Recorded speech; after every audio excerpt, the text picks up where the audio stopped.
Chapter 536. Xiao Xian and the others chose to use the most direct hunting method to intimidate this group of people. Didn't this group of people think that the Yanjiao people were barbaric and violent? Then let them see how barbaric and violent they were, and let them know that once they entered the forest, they shouldn't think too much and be obedient. On the 5th day of entering the forest, a group of more than 60 people walked in the forest. The initial discomfort had passed, and now, these tribes from the Central Plains or the grasslands had begun to understand some of the most basic survival skills in this forest. Above the crisscrossing net of vines, a huge face that was close to 2 meters tall suddenly appeared. 2 pitch-black eyes seemed to be looking in the direction of the team. The whole face was distorted in a somewhat strange way, and it was dyed with a terrifying coldness by the different colors. At first, when they saw this face, many people in the group were frightened and almost attacked. Fortunately, Xiao Xian and the others stopped them in time. Otherwise, everyone would have suffered. But now, seeing this face again, other people in the group felt a little uncomfortable, but they were able to deal with it calmly. The Yanjiao people were right. Sometimes, things that seemed scary on the surface were actually not. Moreover, most of the time, they were listed as objects to be ignored. After the group had all passed through here, the face that suddenly appeared on the net of interwoven vines gradually changed color, like a canvas washed with detergent. Moreover, it folded up, and both sides began to fold at the same time. After a short while, a strangely striped butterfly flew out of the net of vines and flew towards a darker place where the vines were denser and where Yangguang could barely be seen. This was actually a kind of butterfly in the fearsome beast mountain forest. They usually liked to rest on the net of interwoven vines, but when they rested, they usually raised their wings. Only when they sensed unfamiliar people or danger would they suddenly open their wings and flatten them, using the patterns on their wings to scare away people or beasts. If someone attacked it, it would shake its wings, shaking off the powder on its wings that could make people sneeze. Even some of the larger fearsome beasts would sneeze for nearly an hour if they inhaled this powder. After walking for a while, they found a place to rest. Along the way, they had already experienced too much. Originally they were dissatisfied because the Flaming Horn tribe asked for too much sincerity. But now their dissatisfaction disappeared completely. At the same time, they were also glad that they chose to give sincerity, instead of entering the mountain themselves like the Tianshan tribe. He didn't know how the Tianshan tribe was doing now, but he didn't think it would be any better. There were some small flying insects around them. The Yanjiao people said that they didn't need to pay attention to these small flying insects, so everyone let down their guard and paid more attention to their surroundings. Over the past few days, their clothes, regardless of whether they were made of linen or silk, were stained with sweat, blood of beasts, and mud that masked the smell of grass and other things that were stuck to their bodies. Because there was no time to wash, the temperature in the forest was still high, and everyone was emitting a stench. But even so, they had no choice, because all kinds of beasts in the forest were very sensitive to strange smells and blood. Although they all had a strange smell on them, at least they could hide and not be discovered when they encountered fearsome beasts that they didn't want to face. There were many flying insects the size of sesame seeds around them. They probably smelled the smell on them and didn't disperse for a long time. Instead, more and more of them gathered. "Is this where you usually hunt?" Xueqi raised his hand and waved away the flying insects. "Yeah." Xiao Xian replied simply as he chewed on the leftover meat that he had roasted yesterday. The Hui tribe was fine, but for the Mang, 8 Limbs, and other tribes that focused on farming, it was hard for them to understand why the Yanjiao people often ran into the dangerous forest to hunt. Moreover, they ran so far. They had been walking for several days, but they still hadn't left the Yanjiao hunting range. After the Yanjiao tribe came to the old haunt, they opened up 2 hunting routes, and this was one of them. After eating the meat, Xiao Xian stood up and looked into the distance. The terrain here wasn't high, but fortunately, there weren't too many trees, so they could see further. There was a stream not far away, and they had just gotten water from there. For the Yanjiao people, drinking directly was no problem. They were used to it anyway, and their bodies could withstand it. But for the other tribes, drinking the water here could cause diarrhea. Xiao Xian told them to boil the water before drinking. Xiao Xian was about to discuss the next step with Duo Kong and Mai when his ears twitched. His eyes flashed, and his right foot moved back half a step, and his right arm suddenly stretched out. Whoosh! Xueqi and the others who were not far away only saw the shadow of a hand flash by. When they looked again, Xiao Xian was already holding something in his hand. "This is..." A few people nearby also came over to take a look. It was their first time coming to a place like this, and they still had a lot to learn from the Yanjiao people. Although they didn't like the Yanjiao people's way of doing things, they had to admit that they were far behind the Yanjiao people when it came to survival experience in the fearsome beast forest. So, if they didn't understand, they had to be thick-skinned and ask. Only when they understood could they avoid unnecessary danger and trouble. Mosquitoes, the kind that suck blood. Xueqi frowned. He clenched his fist, and carefully moved his index finger and thumb away. The thing in Xueqi's hand was still struggling. A thin needle that was longer than Xueqi's pinky finger stretched out and wriggled. Xueqi accurately pressed his thumb on the thin needle, and exerted force with his fingers. There was only a slight banged sound, as if something hard had been broken. Although the sound wasn't loud, and there were even various bird calls from the forest in the distance, it wasn't hard for the people present not to hear it. Seeing this scene, Xueqi and the others' facial muscles twitched violently. What was that bang sound just now? Was that a mosquito's mouth? Why did it sound like a hard needle? Did this thing suck blood too? Are you kidding me? What would it feel like to be stung by it? Xueqi opened his clenched fist and handed the dead mosquito to Xueqi and the others to study. Just now, he had broken the thin needle that was wriggling like a syringe, which was the mosquito's sucking mouth part. With its mouth part broken and being pinched half to death by Xueqi, the mosquito had long lost its ability to move and would not live for long. Xueqi handed the intact mosquito corpse to Xueqi and the others so that they could take a good look at this unnoticeable but extremely dangerous creature in the forest. It would also make it easier for him to take action. Xueqi picked up the mosquito corpse and looked at it. Although there were also very powerful mosquitoes where they lived and could suck people dry, compared to this one in front of them, the danger level was not as high. Ignoring the people studying the mosquito, Xueqi said to Mai and the others, "Something's wrong." Although the group of people were studying the mosquitoes in the forest, they also pricked up their ears and paid attention to Xueqi's words. After hearing Xueqi's words, they hurriedly asked, "What's wrong?" They shouldn't have appeared at this time. Xueqi wiped the sweat from his forehead. Does this weather look like winter? No one refuted that it was summer. It was so strange, even more serious than last year. Everyone felt uneasy, especially when they were told by the tribe's shaman that there might be unpredictable changes. They were especially worried. In this weather, mosquitoes like this will definitely appear in swarms. Xueqi said. Swarms. Looking at the dead mosquito and thinking about the mosquito swarms that might appear, the group of people could not help but shiver. Swarms of mosquitoes will appear during the day? Someone asked. What do you think? Xueqi looked at the mosquito and then glanced at the forest that was blocked by Yangguang. Then what should we do? Someone was anxious. Of course there is a way. You need to apply something, but it might be a little uncomfortable. Just bear with it. You can avoid those mosquitoes after applying it. Listen to me. Xueqi said and signaled to Tuo. Tuo nodded and then left with Mai. When they reappeared, they had already wrapped some black mud with big leaves, with a strange stench. Looking at the black mud handed over by the Yanjiao people, the faces of the people of several tribes darkened. Where did they dig this out of? What the hell is this? Where did you dig it out from? Do we really have to apply it? Huang Ye's voice was hoarse. Are you kidding us? It's up to you.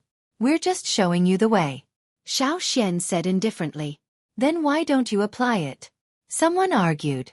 Xueqi and the other 4 people rolled up their sleeves, revealing the lines drawn with paint from their shoulders to their fingers on their arms. We applied it before we came out.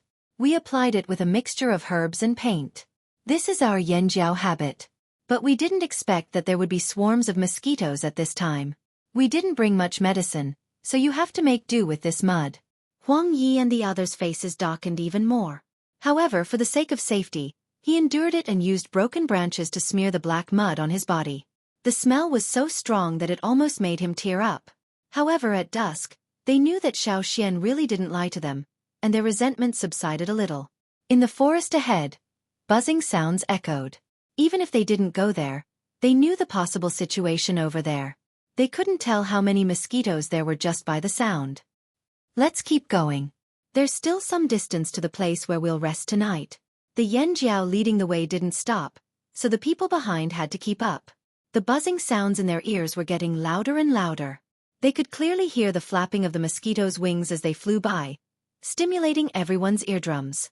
Everyone's tense nerves jumped. Although the light was dim, with their eyesight, they could still see the needle-like mouths on the mosquitoes.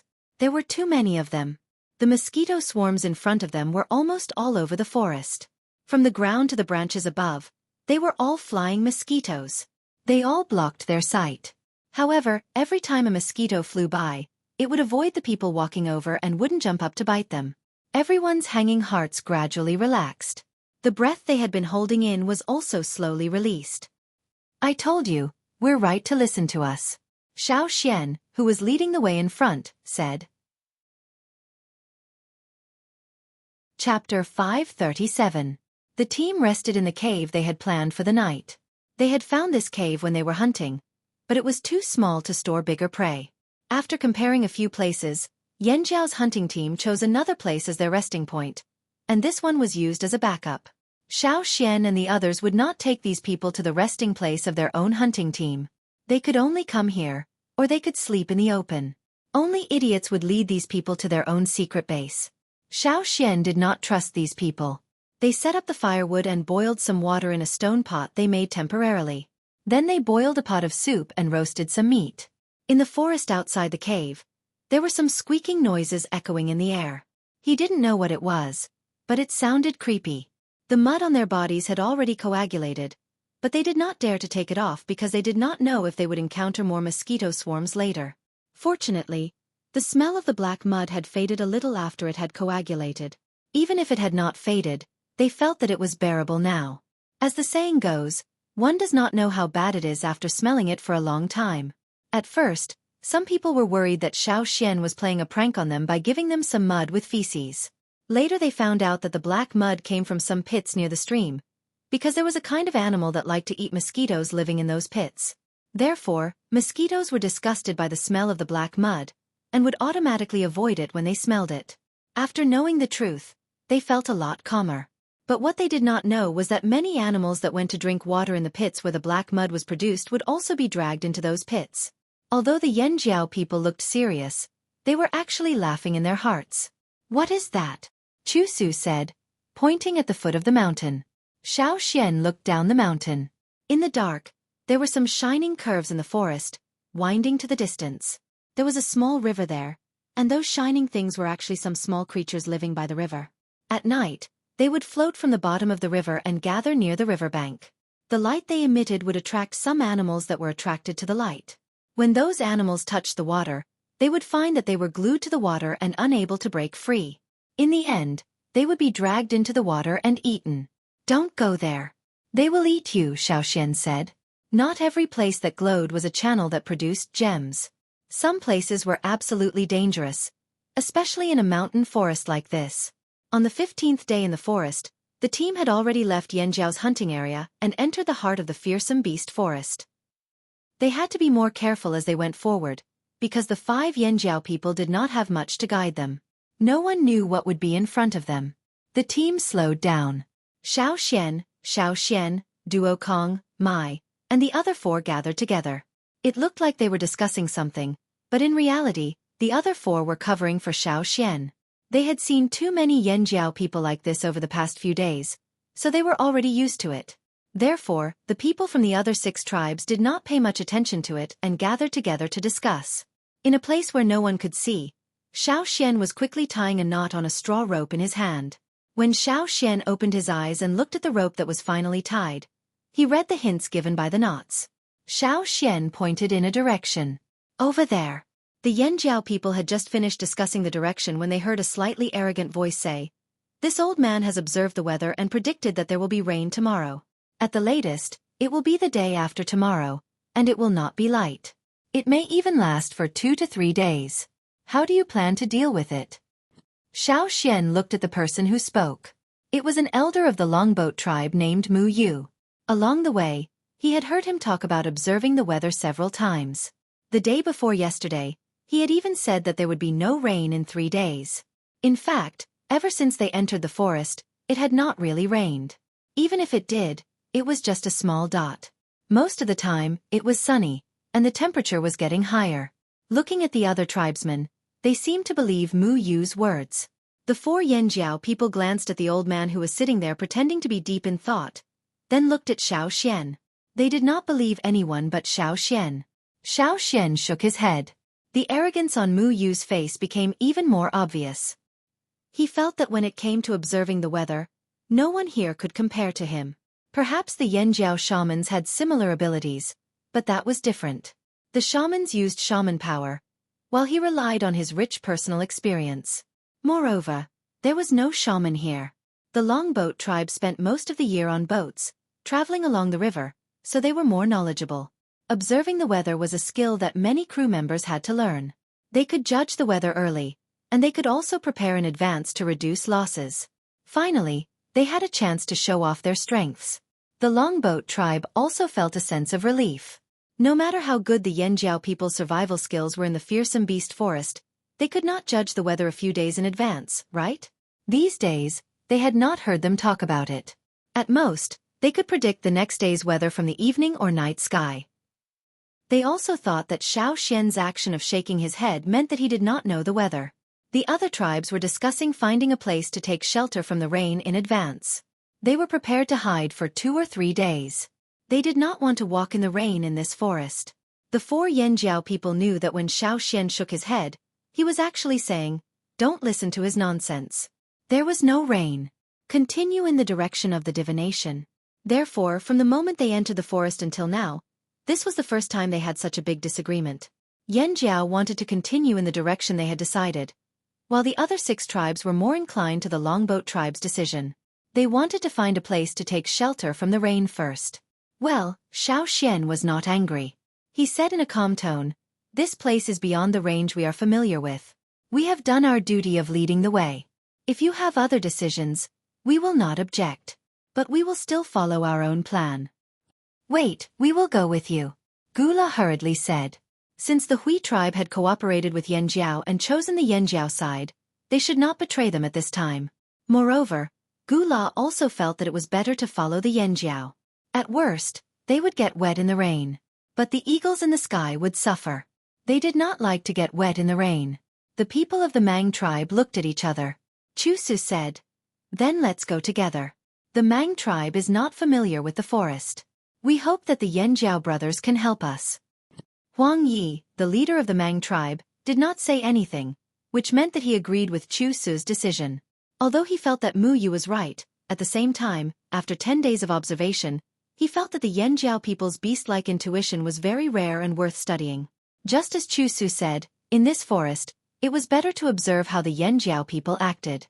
The people of the 8 Limbs tribe looked at each other. But since the people of the Mang tribe were on their side, they could not stay on the Longboat tribe's side. It was better to cooperate with the Mang tribe. The people of the 1,000 Masks tribe did not say anything. They took big steps towards the Yanjiao side, which made Mu Yu's eyebrows twitch. Seeing this situation, the Feather tribe's determination to stand on the Longboat side was shaken. "No, it's over. There are only a few of us here. We will definitely be at a disadvantage." So Gu Ji, the leader of the Feather tribe, sighed. He smiled apologetically to Mu Yu and led his people to stand on the Yanjiao side. The people of the Longboat tribe. How could they choose in this situation? Anyway, they would definitely not choose to be alone. So Mu Yu, with a pale face, continued to follow the Yanjiao side with the others. "Why did you choose this direction?" Huang Yi asked Xiao Xian. "Because I think we can find the slaves of Rock Hill City here," Xiao Xian said. Behind him Mu Yu snorted. His voice was neither soft nor loud, but it could be heard. Xiao Xian's face did not change at all, as if he did not hear the sarcastic snort. He led his people and continued to walk. The next day, blue sky, white clouds, and scorching sun. It did not look like it was going to rain. Mu Yu's face became uncomfortable. On the 3rd day, the sun was shining in the sky. The scorching sun was still scorching the earth. Mu Yu was quite uncomfortable. He kept his eyelids down and did not look at anyone.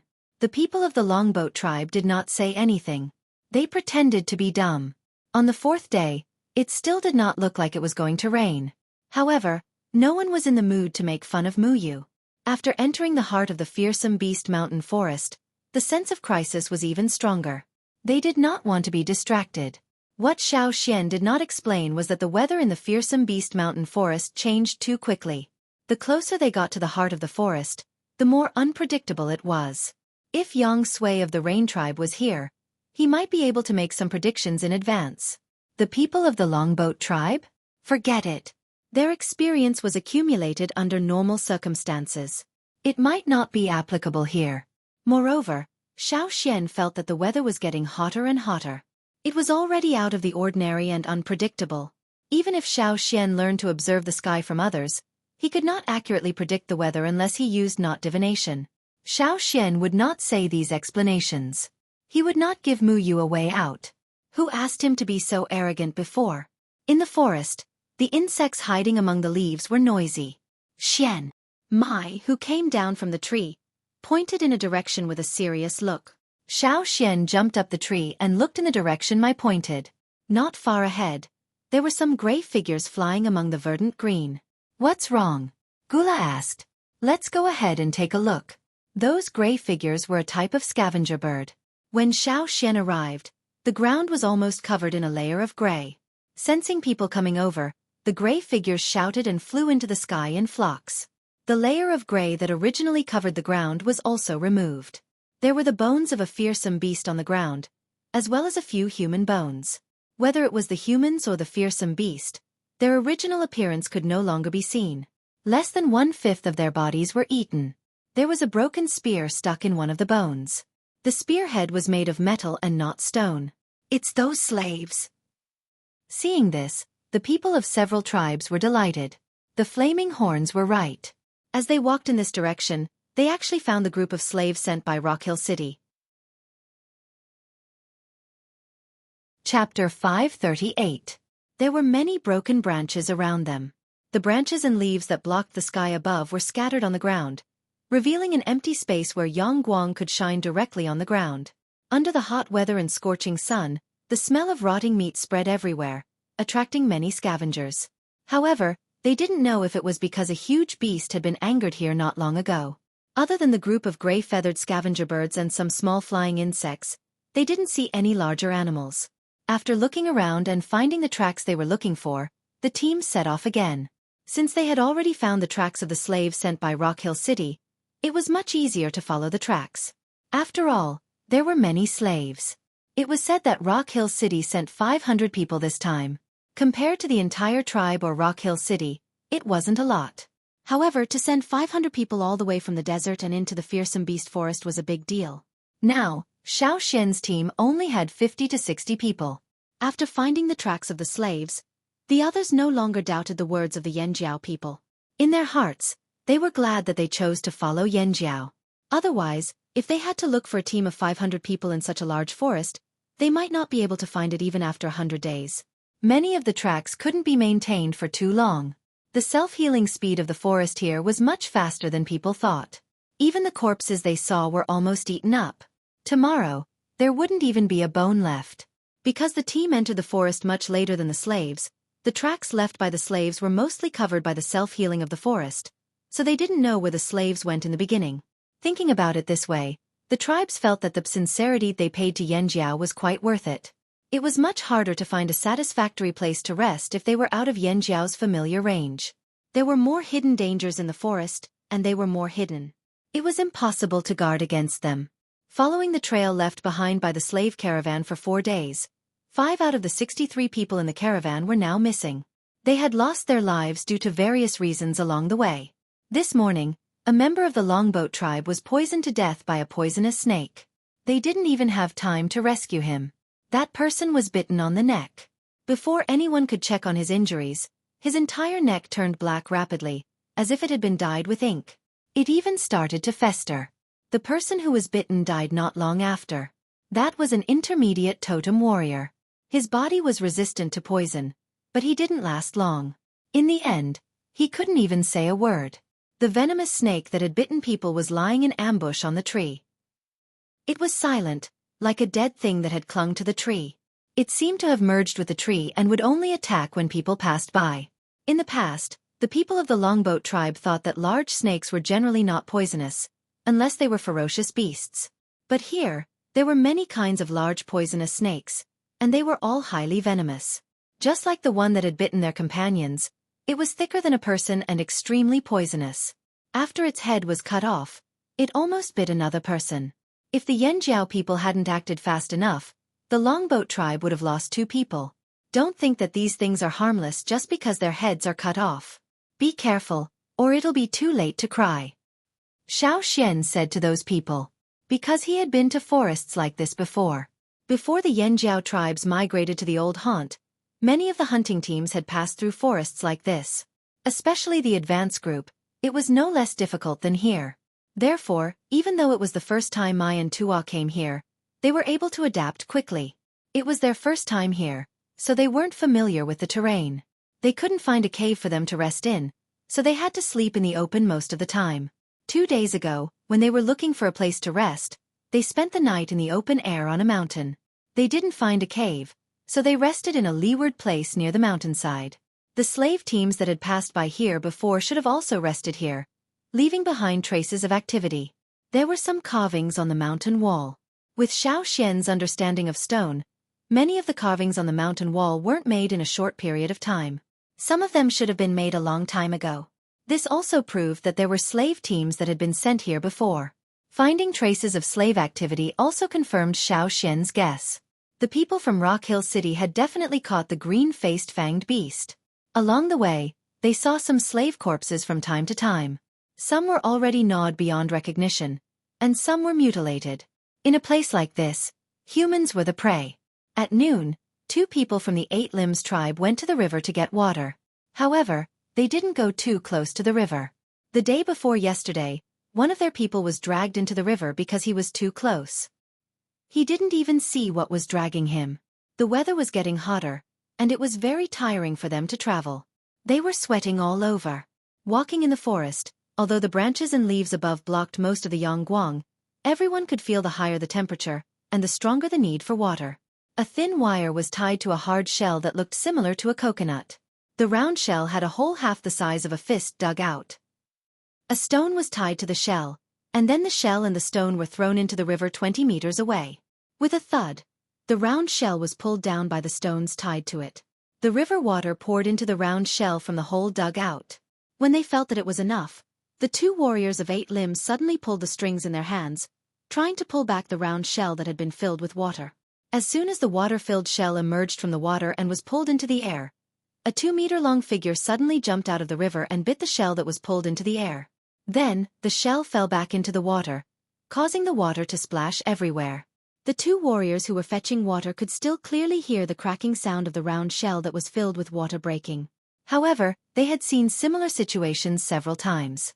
After a slight surprise, they calmly took out the same round shell again, and threw it into the river.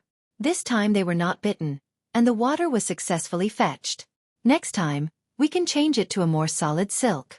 We can still fish. Xiao looked at the still turbulent river and said, "The figure that jumped up just now looked like a lizard without legs. It should be a kind of fish in the river." The warrior from the 8 Limbs tribe thought for a while, and agreed. If it was a solid wire, if it was bitten while fetching water, it could drag out the things in the water. Maybe it could solve the problem of food at night. He couldn't drag it out by himself, so he asked the Yanjiao people for help. The Yanjiao people were strong. The 8 Limbs tribe was rich in spider silk. Different species of spiders produced different kinds of spider silk. After processing, some silk was soft enough to weave clothes, and some was stronger, but harder, suitable for weaving nets, setting traps and catching prey. For the young people in the team, this was a rare experience, far better than the one in the desert. They not only had to follow the traces of the slaves, but also had to solve the problems of food and water. Sometimes they even had to fight with the bear for a cave. In the ferocious beast mountain forest at night, the cave was much safer. When they were looking for a place to rest for the night, they encountered a situation of fighting for a cave, but they didn't win that time. The giant bear was too smart, and it didn't come out at all. No matter how they provoked it, it just stayed in the cave and guarded that place.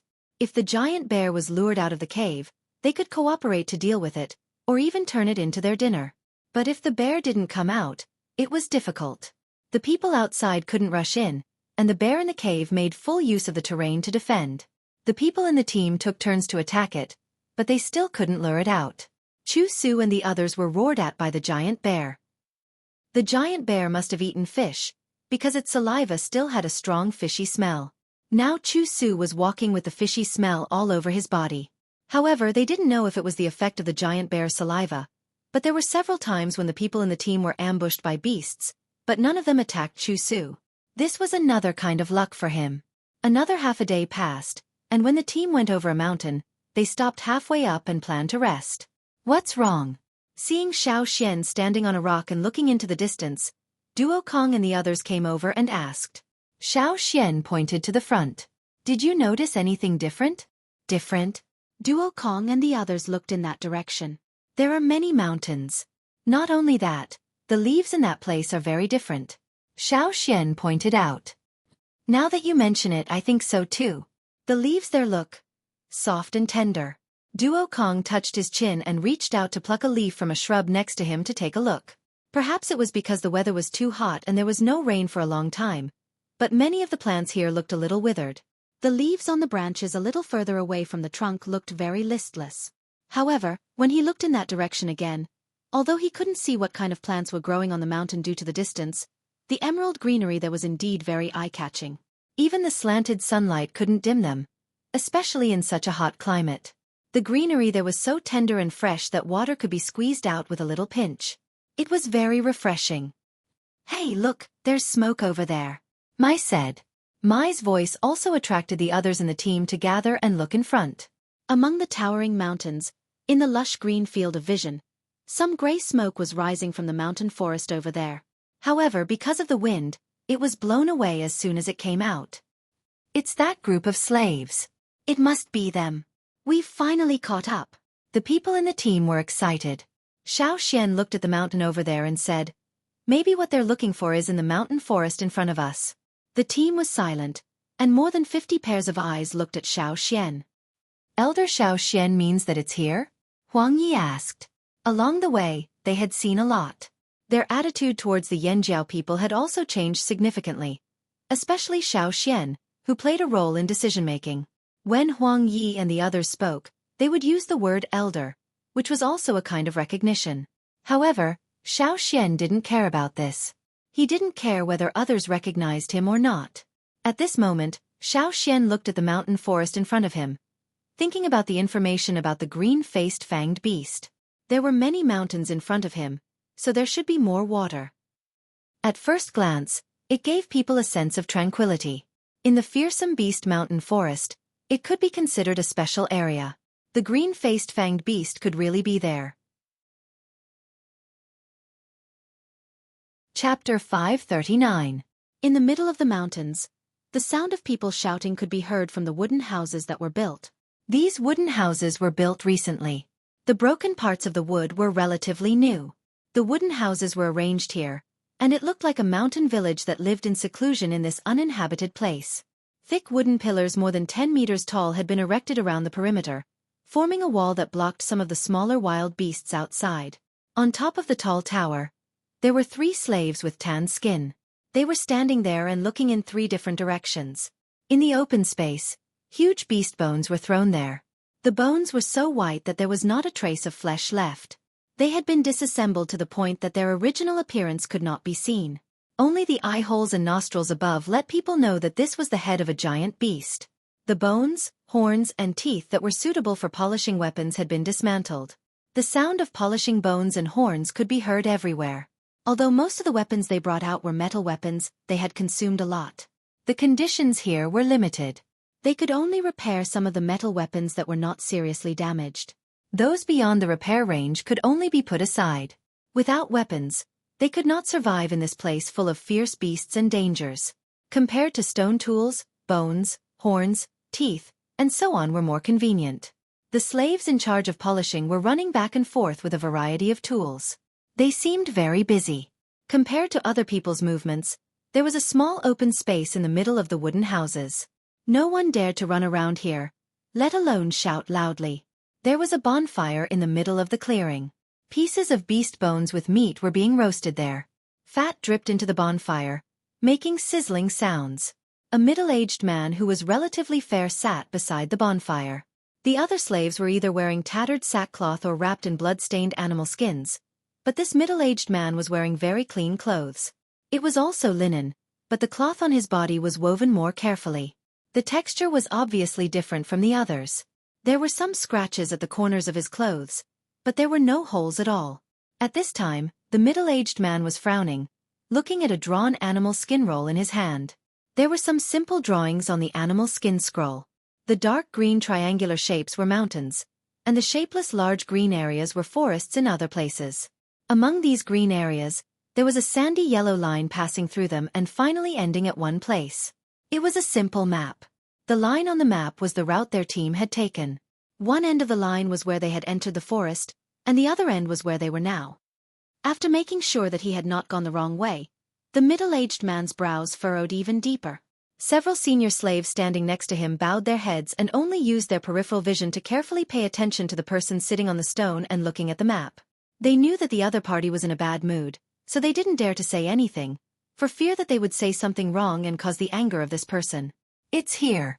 There's no mistake," the middle-aged man sitting on the rock murmured. Because of the fluctuation of his emotions, his feet stomped on the ground, creating a foot-sized hole in the weeds under his feet. The slave standing next to him lowered his head even more. The smell of meat permeated the mountain stronghold. The slaves who were guarding or busy in various places sniffed fiercely. The smell of meat made them obsessed and stimulated the secretion of saliva.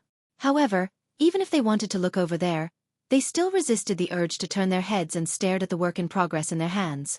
They didn't dare to look around. At this time, there was movement at the entrance of the mountain stronghold. A team of 20 people came back from the outside, either carrying or dragging small prey. The middle-aged man who was staring at the map suddenly looked up. The team who had just entered the temporary mountain stronghold saw the other party, and their eyes were averted. They didn't dare to look at the other party directly. The middle-aged man holding the animal skin roll had a flash of expectation in his eyes. Soon, it dimmed and was followed by a rapid rise in anger. "Still can't find it? How can it be? Why can't I find it?" The middle-aged man, whose eyes were red with anger, shook his arm and wanted to smash the animal skin roll in his hand to the ground. But the moment before it fell, he paused and kicked it vigorously. The animal skin roll couldn't be thrown away. It was an important guide for their operation. But he couldn't vent his anger. He was unhappy and could only kick the grass on the ground. The grass that was higher than his knees was kicked to pieces. "If you can't find the green-faced fanged beast, why are you venting your anger on grass?" A lazy voice was heard. The middle-aged man holding the animal skin roll heard this voice and the corner of his eye twitched. He didn't look in that direction. He turned his head and shouted at the slaves who were standing next to him, "Keep looking for it. If you can't find it, you don't have to go back." When they heard that they couldn't go back, the group of slaves wailed in their hearts. They didn't dare to delay. Those who came back before this hurriedly ate something and set off again. The slaves who were polishing the horns and bones moved even faster. For many people, the desert was a land of death. It was dry and windy, and it was rare to see a bit of green. It was so desolate that people would avoid hearing about it. But for these slaves, even if the food in the desert couldn't be compared to the forest full of trees and beasts, they were already used to it. Many of the people in the group had been slaves for generations. Servility was engraved in their bones. Other than being slaves, they didn't know what else to do. Moreover, in these people's eyes, Rock Hill City was their home. It was the place they were loyal to. It was also their belief. If they couldn't go back, it was the same as asking for their lives. Now that Rock Hill City was the overlord of the desert, the slaves of Rock Hill City shared the glory and became even more loyal to Rock Hill City. The people who were sent out were all loyal to Rock Hill City, so there was no need to worry about their betrayal. Of the 500 people who came out, more than 100 died or were injured because of various dangers in the forest. Fortunately, they found this place. Unfortunately, the place marked on the map was the destination. They searched for a few days and still couldn't find the target. The middle-aged man returned to the fire and sat on a rock to sulk. He was too embarrassed to go back if he couldn't find the green-faced fanged beast. But there was no other way. Was he supposed to turn the mountains upside down to look for it? After taking a few deep breaths, the middle-aged man couldn't help but ask, "Robber 4, how's your side?" "Didn't find it." These 3 words were just like this person's attitude. He was completely indifferent. He was not in a hurry and was very comfortable as if he was playing. He seemed to be enjoying it. "Then why aren't you looking for it?" The middle-aged man squeezed the words out from between his teeth. He really didn't understand why Xueqi wanted to find the robbers. What else could they do other than steal? Eat. Robber 4 slowly walked to the fire and sat down. He picked up the nicely roasted ribs and started eating without caring about the heat. As he ate, he mumbled, "If it was so easy to find, you people from Rock Hill City wouldn't have only found 3 in a few hundred years." "Oh right, sure. Robber 4 suddenly remembered something and said, "There are tribesmen following us." To Robber 4, the robbers were different. They weren't slaves and they weren't traditional tribes. He was also very satisfied with the current state of the robbers. He felt that he was better than the average tribe. So, when he talked about tribes, he usually referred to other tribes and not robbers. Tribesmen? So fast. Xueqi didn't expect the tribesmen to find them so quickly. They wanted to steal the green-faced fanged beast. Feeling the murderous aura from Xueqi, Robber 4 still spoke slowly. "Actually, we don't have to care about them. Maybe they can help us find the green-faced fanged beast."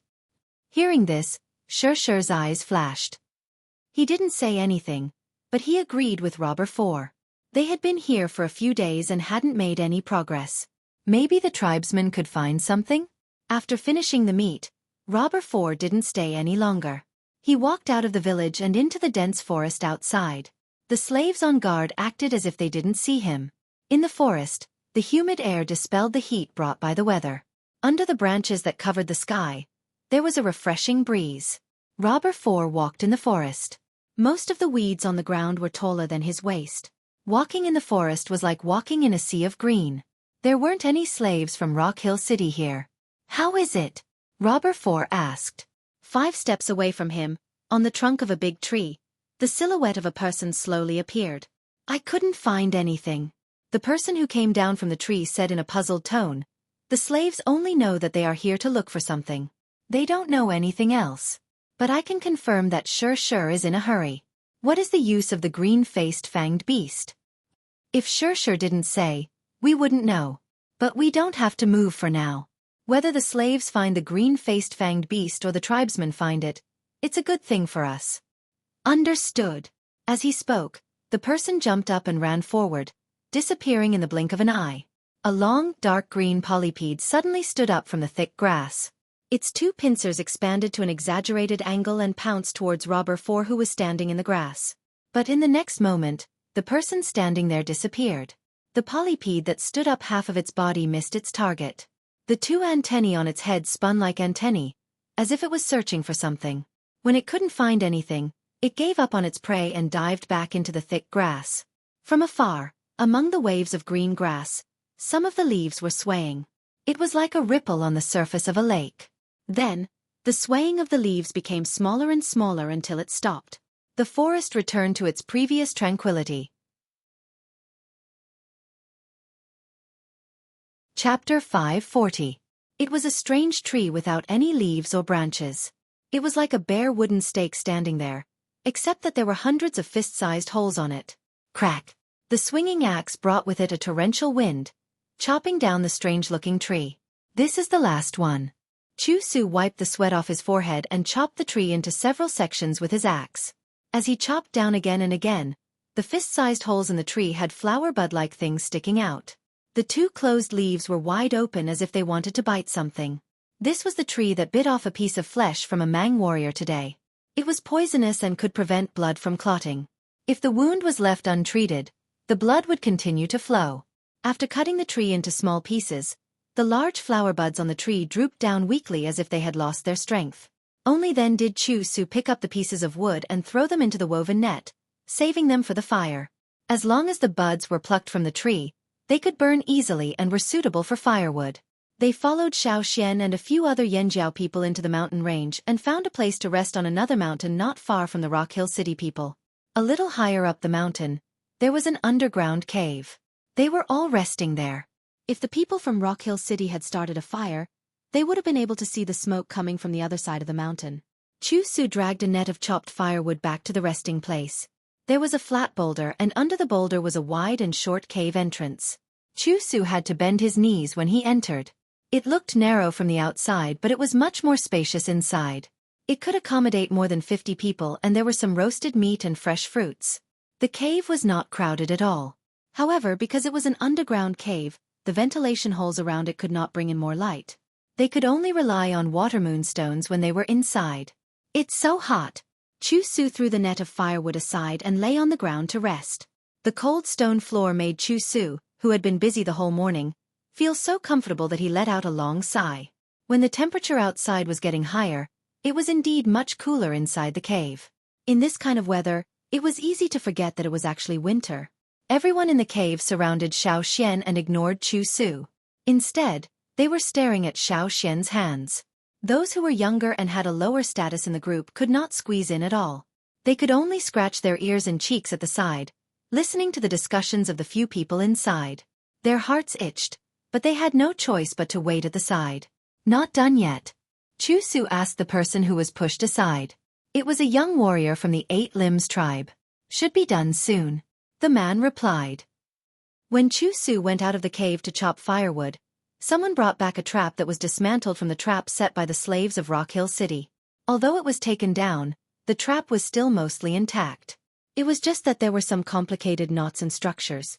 Many people wanted to take it down and study it carefully, but they had no idea where to start. In the end, Xian stood up and took over the task.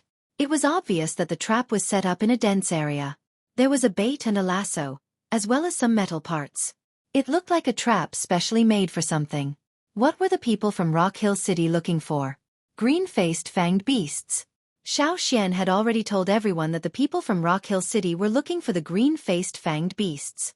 However, there were many strange animals in the forest. After searching for a while, they did not find any that looked like the green-faced fanged beast. They had been here for 2 days, but they did not meet the slaves from Rock Hill City, nor did they see the so-called green-faced fanged beast. If they did not see the people from Rock Hill City stationed here for a long time, the people from other tribes would not believe Xian's words. Xian told them about the green-faced fanged beasts, but only revealed that they got the information from the robbers. Yanjiao did catch the robbers. The other tribes knew this, so they still believed part of Xian's words. However, Xian did not say why the people from Rock Hill City were looking for the green-faced fanged beasts. The other 4 people from Yanjiao also kept their mouths shut. No matter what the truth was, if they wanted to understand the purpose of the slave masters from Rock Hill City, they had to know what the green-faced fanged beast was. The other tribes saw the desert slave masters as their most threatening opponent. Every move from Rock Hill City affected their nerves. So now, when Xian was dismantling the trap, the people from other tribes gathered around. In terms of traps and catching fearsome beasts, the people from Yanjiao were better. They were willing to wait for Xian's explanation. Xian looked at the dismantled trap and let out a long sigh. It's done. How is it? The people who were waiting couldn't wait to ask. Xian picked up a small clump of green grass from the trap. This should be the green-faced fanged beast's favorite food. That's why the people from Rock Hill City used it as bait. Looking at the size of the trap, the green-faced fanged beast shouldn't be too big. Xian stood up and gestured. The size range should be from this tall to this tall. According to Xian's speculation, the green-faced fanged beasts shouldn't be taller than their chest. Of course, it could be taller, but that was the answer given by the trap. There should be horns around here. Xian picked up a burned branch and drew on the ground of the cave. The drawing that Robber 7 gave them was too abstract. Even though it was exactly the same as the original drawing, they couldn't see the specific appearance of the green-faced fanged beast. Xian only drew it based on the information he knew. The people around Xian stretched their necks and stared at the drawing on the ground with their eyes wide open. It was as if they wanted to imprint it in their minds. Can we make an accurate guess with just one trap? Why don't we dismantle another trap? Huang Yi suggested. Again? It's not impossible, but it's easy to be noticed by the people from Rock Hill City. Someone hesitated. Do you really think they don't know? Xian threw away the branch in his hand and looked at the dismantled trap. Maybe they left this trap on purpose. On purpose? Why? Could it be that they changed the trap to fool us? Huang Yi asked. Probably not.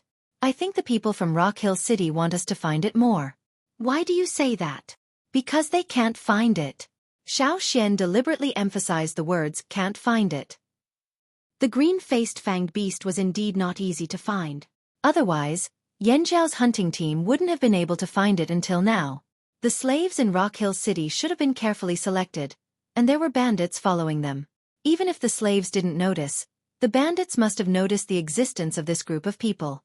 They noticed the group of people following them, but they still pretended not to see them. The two sides hadn't met yet, but instead, they left a trap to catch ferocious beasts.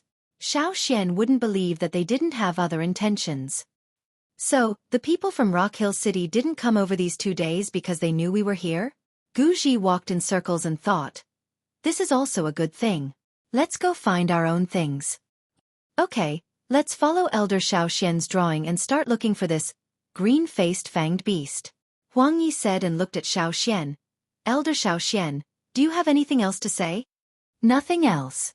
I just want everyone to be mentally prepared. Xian said. What kind of preparation? The people in the cave looked at Xian. According to what Gula and the others saw in the sky, the people from Rock Hill City have already built houses and walls. It looks like they are prepared to stay here for a long time. Prepared to stay here for a long time? The cave was silent for a moment. Even the slaves in Rock Hill City could live in wooden houses. Were they really going to sleep in caves forever? Why don't we build houses? Huang Yi suggested. The people from the Feather Tribe had something to say at this time. It was a rare opportunity to show off. It's too eye-catching to build on the ground. Why don't we build houses in trees in the forest? It'll be harder to be discovered. Then you guys build houses. We'll go look around and see if we can find this kind of grass. Huang Yi distributed the grass that Xian handed over to everyone. Since they knew that green-faced fanged beasts like to eat this kind of grass, they should go find a place with a lot of it. He didn't believe that they couldn't find one. They split up and all the people in the cave went out at once, leaving only a few injured people behind. If they found anything unusual, they just had to blow the whistle. Xian's group of 5 moved together. Without the others, Duo Kong couldn't hold back his words. Xian, aren't you worried that those people will catch all the green-faced fanged beasts? Duo Kong didn't like to cooperate with those people. He didn't trust them. We'll see if we can find them. There were only 5 people from Yanjiao. Since the others were also targeting the green-faced fanged beasts, there was no need to hide anymore.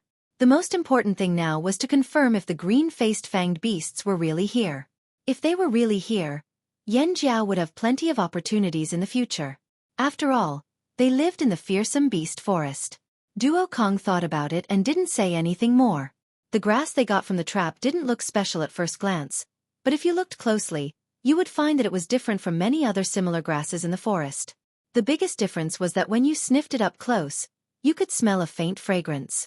This fragrance separated it from other grasses.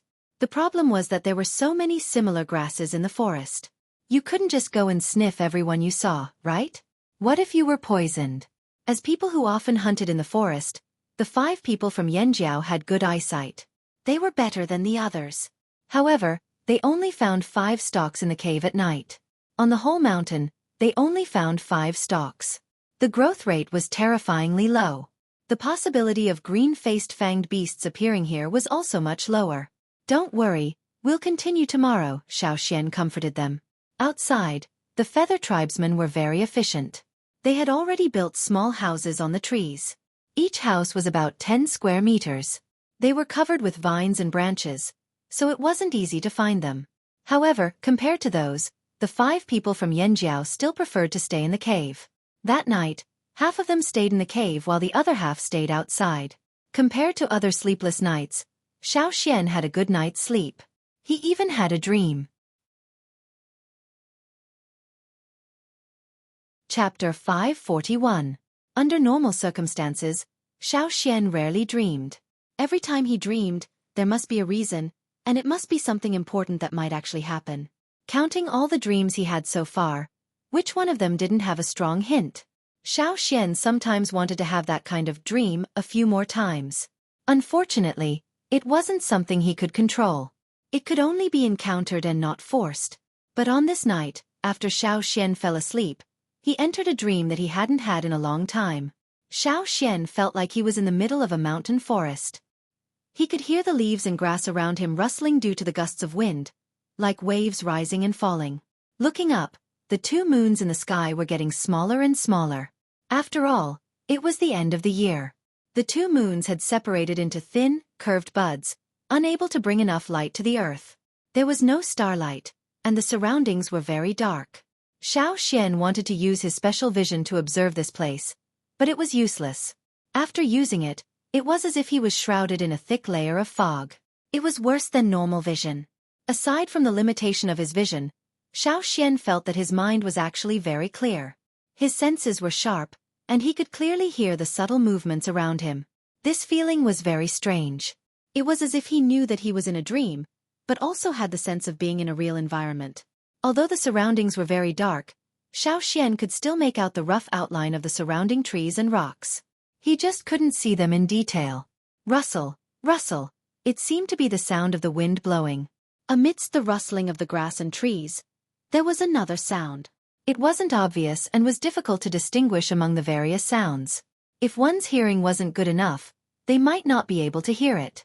In the dense grass, something was moving quickly. It whizzed past Xian not far away.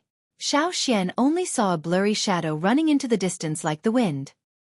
He could even feel the waves of air as the shadow ran past. Without thinking too much, Xian hurriedly chased after the sound. Based on his intuition, he felt that it should be his target. That figure ran very fast. In the dense forest, it moved freely without any hindrance. Moreover, its movements were very quiet. They ran out of the dense grassy area, past a stone field, across a small stream, and into a forest. The shape of the trees there was strange. They were crooked, like weeping willows that had been shaken by a strong wind. They looked like they would fall with just a little more pressure. However, due to the dim surroundings, Xian couldn't see clearly. As Xian chased after the sound, he heard a crunching sound in front of him. It sounded like the sound of something being chewed quickly. Occasionally, there was the sound of grass being torn apart. Xian wanted to take a closer look, but the figure quickly left. It continued to move at the same speed as before, shuttling through the forest. It would occasionally stop to rest, and then there would be the sound of chewing again. All of a sudden, Xian's muscles tensed up as a strong sense of danger washed over him. From where the chewing sound came from, a pair of glowing green eyes looked over and stared straight in Xian's direction. Xian couldn't see what the eyes looked like, but he could feel a murderous aura coming straight at him. He didn't have time to think. The pair of glowing eyes in the dark lowered, no longer looking in his direction. However, the murderous aura grew stronger. Xian wanted to avoid it, but his body remained in place, facing the rapidly approaching figure. In the dark night, it seemed like a sharp sword was coming straight at him. In the next moment, he felt like his entire body would be pierced through. Whoosh! Xian suddenly opened his eyes and sat up. The feeling of almost being pierced through by a sharp blade in his dream was still clear in his mind. His tense muscles made his body slightly stiff. What's wrong, Xian? My, Duo Kong, and the others heard the noise and quickly asked. During the day, Xian's analysis of the traps made many people unable to sleep at night. They were thinking about all kinds of things, including the 4 people from Yanjiao. Even if they did sleep, they couldn't sleep well. Xian sat up so suddenly that it scared the sleepy people awake. They thought they were being attacked. I'm fine, Xian raised his hand to wipe his forehead. His hand was covered in cold sweat, and he was still panting. You don't look like you're fine, another voice in the cave said. It was a person from the 1,000 Masks tribe. Xian ignored him and said to Duo Kong and the others, it was just a dream. When the others in the cave heard Xian's words, they only thought that Xian was probably thinking too much. It was probably a nightmare. They didn't expect this kid to be so cowardly. Seeing Xian lie down again, looking like he wanted to go back to sleep, the others didn't ask any more questions. It was just a nightmare. Who hadn't had nightmares before? Especially after entering the ferocious beast mountain forest, they often had nightmares about being eaten by ferocious beasts or being swallowed by those strange plants. However, that was only the beginning. Later on it became much better. After all, those who were able to follow along were all people with decent strength in their respective tribes. Knowing that Xian could also be scared awake by nightmares, the young warriors from the other tribes felt much better. Xian, this kid, could also be scared. Hehe. Only, while the others felt better, the 4 people from Yanjiao felt their hearts in their throats. After experiencing some things, they knew that Xian's dream wasn't an ordinary dream. When Xiao Xian was hunting with the advance party, he saw the green thief in his dreams. When he was on the other side of the sea, Xiao Xian dreamt of his ancestors and the place where he crossed the sea. All of these were great inspirations and guidance. Now, hearing Xiao Xian say that he was dreaming, the 4 people from Yanjiao wanted to ask, but considering the others in the cave, they could only hold back their questions. Because of Xiao Xian's words, the 4 people from Yanjiao were all awake. The others in the cave could also feel that the people from Yanjiao weren't calm. In the ground below the cave, some unknown creatures were wriggling. Their voices passed through the stones at the bottom of the cave and reached everyone's ears. Those creatures didn't come close, so they weren't a threat for the time being, but they could always stir up their nerves. In the forest outside the cave, the roars of nocturnal beasts could be heard a little further away. In the dark of night, the forest was still full of fighting. Xiao Xian opened his eyes and looked at the dark cave. The forest at night was a little cold, and the warmth from the stone at the bottom of the cave calmed him down a lot. He carefully recalled every detail of the dream, recalling it over and over again, memorizing it. Green-faced fanged beasts? The ones in the dream were the green-faced fanged beasts, right? Unfortunately, in the dream, not only was the vision dim, but it also seemed to be shrouded in a layer of fog. No matter what vision he used, he couldn't see clearly. He could only see the rough outline of his surroundings. This place was really different. Xiao Xian spent the rest of the night recalling the details of the dream, as well as the murderous aura. If the ones in the dream were really the green-faced fanged beasts, then it could explain why they were so hard to catch. They were too fast, had strong attacks, and were very alert. It would be strange if they were easy to catch. Xiao Xian had already searched the mountain where they were resting. According to his memory, the place in the dream wasn't here. If it wasn't here, then where was it? The next day, after a simple breakfast, the people from each tribe separated and set off. The 5 people from Yanjiao did the same. They didn't say much and followed Xiao Xian. They knew that Xiao Xian must have found something. Chapter 542. After Xiao Xian went down the mountain, he began to look around. He didn't know which mountain was the one he saw in his dream. The view from above was wider, so Xiao Xian borrowed the Hui tribe's giant mountain eagle to look around. Unfortunately, from above, he couldn't see which mountain was special. There wasn't much difference between the few mountains he saw from above. These giant mountain eagles were obviously wary of and didn't trust people from the Hui tribe as much as they did people from the Hui tribe. After a round of searching, the giant mountain eagle named Shan Dao, who was carrying Xiao Xian on his back, began to get impatient. It called out a few times, urging Xiao Xian to finish looking. Gula tried to appease Shan Dao a few times, but unfortunately, the giant mountain eagles had a temper. This was the most they could tolerate after compromising. They already felt uncomfortable here, and now they had to carry someone they didn't trust on their back. They had to walk around in circles in a place that made them feel uncomfortable. It would be strange if they were in a good mood. Xiao Xian drew on the animal skin roll all the places he suspected to be in his dream. Trees, streams, mountains, etc. As long as they looked similar, he marked them all. When he was almost done, Xiao Xian got down from the eagle's back. The 3 eagles of the Hui tribe weren't cha-cha, so Xiao Xian couldn't make them cooperate all the time. He could see that the 3 eagles were very afraid of this place. It wasn't because they sensed danger, but because they felt uncomfortable. After he finished drawing, Xiao Xian didn't force them anymore.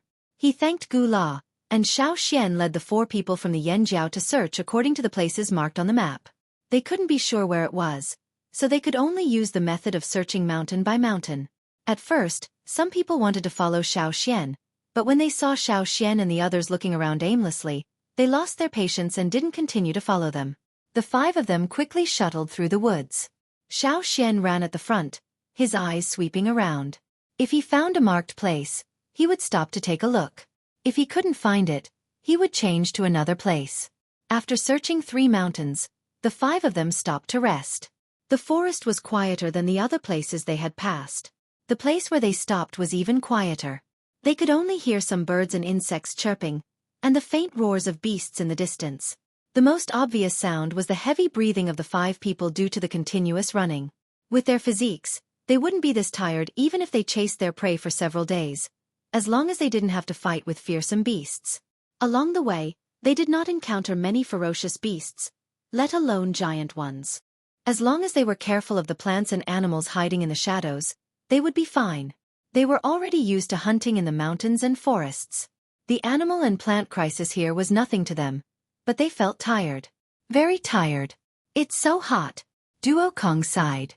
Last winter, they were almost buried in the snow. But this winter, it was unbearably hot on this side of the sea. Two extremes. Xiao Xian stood up from the rock and looked around at the forest. There were some hidden eyes watching them. They were just predators hiding in the bushes.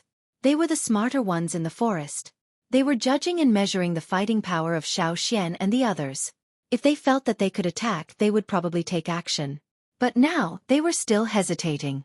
Xiao Xian and the others were too strong. They didn't dare to act rashly. Xiao Xian didn't look at the figures hiding in the bushes. He just kept his guard up. But most of his attention was on the surroundings. Is it really because of the weather that you feel tired? Xiao Xian asked. When they first saw this place, they noticed the difference. The plants here were fresher and fresher. The air seemed to be very fresh, and every breath made people feel refreshed. However, that was only the beginning. The more intense the exercise, the longer the duration, the more suffocating it felt. Even if they breathed hard, they would still feel tired easily. When Xiao Xian said that, the other four also felt that something was wrong. Now I believe that there is a green-faced fanged beast here, Mai smiled. To him, the more special the beast was, the more special the place it lived in. Let's go, let's keep looking. Duo Kong moved his sore muscles and became more excited. To him, finding the green-faced fanged beast was the most important thing. Compared to stone weapons, he preferred the clanging sound of metal weapons. However, after using Heng's metal weapons, he was not used to using lower-quality weapons. He would rather use weapons made from high-quality stone than low-quality metal weapons. It was not convenient for him. Soon, once he found the green-faced fanged beast, he would be able to make better metal weapons to make up for the difference in technology. Duo Kang's heart was burning. He didn't care about the fatigue. It wasn't just him, the others felt the same. So what if they knew something was wrong here? They had to keep looking. The five of them continued to search for the next location. When they reached the 8th mountain, Xiao Xian suddenly felt a sense of familiarity. It was his first time here, but why did it feel so familiar? There was only one reason. He had seen it in his dream. The scenery in his dream was very blurry. The forest here was not very different from the places they had searched before. The distribution of species, the density of the trees, the height of the grass, etc.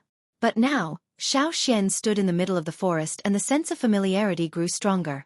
It's here. Xiao Xian's words made the four of them excited. Following the familiar feeling, Xiao Xian slowly compared every place with the scenery in his dream. The originally dim background in his memory started to brighten up. The different shades of green perfectly matched the dim outline in his dream. Just then, he heard the sound of shuttling quickly. Moving forward, Xiao Xian stopped and looked around. Pushing aside the grass, he saw the lightly scented grass that he had taken when he dismantled the trap. It wasn't complete grass. If he hadn't deliberately searched here, Xiao Xian wouldn't have noticed it because it was only a little bit above the ground, as if it had been bitten off by something. This was bitten by the green-faced fanged beast? Duo Kang's voice trembled with excitement as he stared at Xiao Xian, waiting for him to give an answer. It should be. Without seeing the final target, Xiao Xian couldn't be sure, but in his heart, he was 70% sure. There was no definite answer, but this already made Duo Kong and the others very happy. Sure enough, Xiao Xian's dream wasn't in vain. Although he wanted to find the target quickly, he couldn't rush it. Duo Kong followed beside Xiao Xian, guarding the surroundings and dealing with the threats that emerged from the grass so that Xiao Xian could focus on the road. Walking out of the forest, Xiao Xian saw the stream that wasn't deep, and he seemed to hear the sound of flowing water in his dream. When he stepped into the water, Xiao Xian felt that something was wrong. The sound was wrong. The sound of flowing water in his dream was softer. Could it be that he had stepped on stones? That couldn't be right. There were no stones in the middle of the stream to step on, but Xiao Xian couldn't find a reasonable answer to explain it, so he could only skip this part. After crossing the stream and seeing the crooked trees, Xiao Xian was no longer suspicious. Looking from the air, he couldn't see the shape of the trees. He could only see the dense foliage, so it was difficult to find this forest. Standing on the ground, it was different. The crooked trunks were clearly displayed in his field of vision. This was the place. There was no mistake. The stench of rotting flesh wafted through the air. There were also the threatening roars of birds and beasts. The five of them looked at each other and walked over with light footsteps. They were getting closer and closer to the place where they had been attacked in the dream. The stench of rotting flesh was also getting stronger. The scavenger birds pecked at each other, fighting for food. Some small beasts roared and chased away the birds that had landed. Their behavior caused another scuffle. There were also some flying insects the size of bees wandering around. There was a 2-meter-tall beast carcass. In this area, it was considered large, but its body was thin and long. When it stood upright, it was about 7 or 8 meters tall. Now, less than a quarter of the carcass had been eaten. It was impossible to see what the beast looked like when it was alive. The birds, beasts, and insects all surrounded the carcass to fight for food. Xueqi didn't go over. It wasn't wise to go over now. It would attract the attention of the scavenger animals. Beasts would also go crazy when protecting their food. When the carcass was almost finished, the birds gradually flew away. The beasts that had eaten their fill left one by one. The insects on the ground were also almost gone. Xueqi approached the carcass. Waving the weapon in his hand, he chased away the flying insects. Xueqi looked at the carcass in front of him. There were only bones left. It was here that he had been attacked. No, to be precise, perhaps the one that had been attacked wasn't Xueqi. At that time, the one that had been attacked was probably this dead beast. There was a bone plate in front of the beast's chest. It should have been used for protection. However, Xueqi saw a round hole in the bone plate. The bone plate was used for protection, but it had been easily pierced through. It was clear that the sharp weapon, as well as the speed and strength of the attack. No wonder he had felt the danger of the sharp blade in the dream. This should be it. There are only some fresh bite marks on the bones. It should have been bitten by the scavenger animals. Other than that, I don't see any other wounds, Mai analyzed after looking at the carcass. It doesn't look like there was a fight around here. Tuo glanced at the surrounding forest with doubt. It was a fatal blow. Xueqi pointed at the round hole. If it was really the green-faced fanged beast that killed it, we have to be more careful. The green-faced fanged beast didn't eat meat. That was why it left after killing the beast and left the carcass to the scavenger animals. Do you think the reason why there are fewer large beasts in this area is because all the threatening beasts have been slaughtered? Thinking of this, everyone couldn't help but shudder. Chapter 543. Xueqi did not find any other evidence. That was the end of his dream. However, being able to find these traces was already a very big progress. It was much more reliable than burying his head in searching aimlessly. Xueqi and the other four walked around and found a few more traces of the grass that the green-faced fanged beast liked to eat. However, they were all gnawed to the point where only a small part of the grass was left. After marking them on a rough map, Xueqi removed the bone plate with a hole from the beast carcass and walked back with Duokong and the others. On the way back to the mountain where they rested, Xueqi felt someone watching them from afar. However, when Xueqi looked over, that person quickly left. His speed wasn't any slower than Robber Seven's, and his observation was much sharper. Xueqi had only turned his head slightly, and before he could even turn around, that person had already fled at full speed. Duokong saw Xueqi's reaction and guessed that someone was nearby. He became alert. Who is it? It should be someone from Robber 7.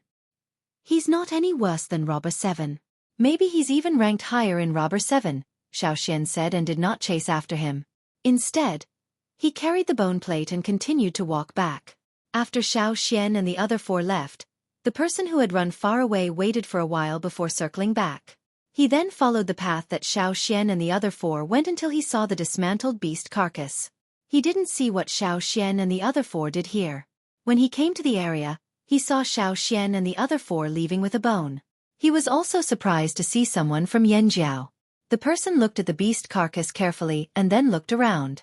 The grass that had been trampled on quickly gathered back together, but there were still faint traces left. From these traces, he could find the grass that had been gnawed to the point where only a small section was left.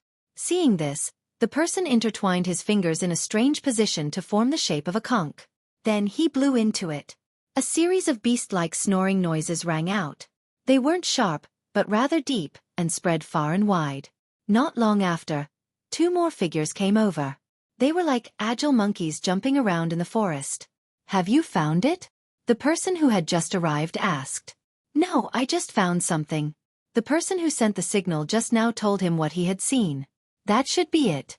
The Yanjiao people are really good at finding wild beasts. Then should we inform Xueqi? Someone asked. Don't tell him for the time being. I'm worried that he won't be able to hold himself back and bring people here. That will affect the tribesmen's search. Let's wait for the tribesmen to find them first. Compared to the slaves, they felt that the tribesmen would move faster. It's best if the tribesmen find the green-faced fanged beast first, then we can steal it from the tribesmen, someone said sneakily. They like to look for treasures, but they like to steal things from others even more. That would make them happier. While they were discussing the plan, Xueqi's group of 5 had already returned to their resting place. It was already dark. The other people who went out to search had already returned, but they didn't see the 5 Yanjiao people. Gu La and the others were worried, so they rode an eagle out to search. When they saw Xueqi's group, they returned together. What's this? Gu La asked when he saw Xueqi holding a bone with a hole in it. I found this thing today. I suspect that the hole was made by the green-faced fanged beast. Xueqi didn't tell them about the dream. He only told them about the results of today's search. Even if they didn't live a hunting life before, the other tribesmen had a general understanding of the hardness of beast bones. Not to mention, after entering the fearsome beast forest and killing many fearsome beasts, they could give an accurate evaluation. Although this bone plate was considered hard, it was barely enough to be used as a shield. Even so, it wasn't easy to poke a hole in it. Not to mention, the hole in the bone plate didn't seem to have any signs of stopping. It was pierced with a whoosh, and there were no cracks or small gaps. Only one hole? It's definitely not the horn of the green-faced fanged beast. As I said before, the green-faced fanged beast has hooves but no horns.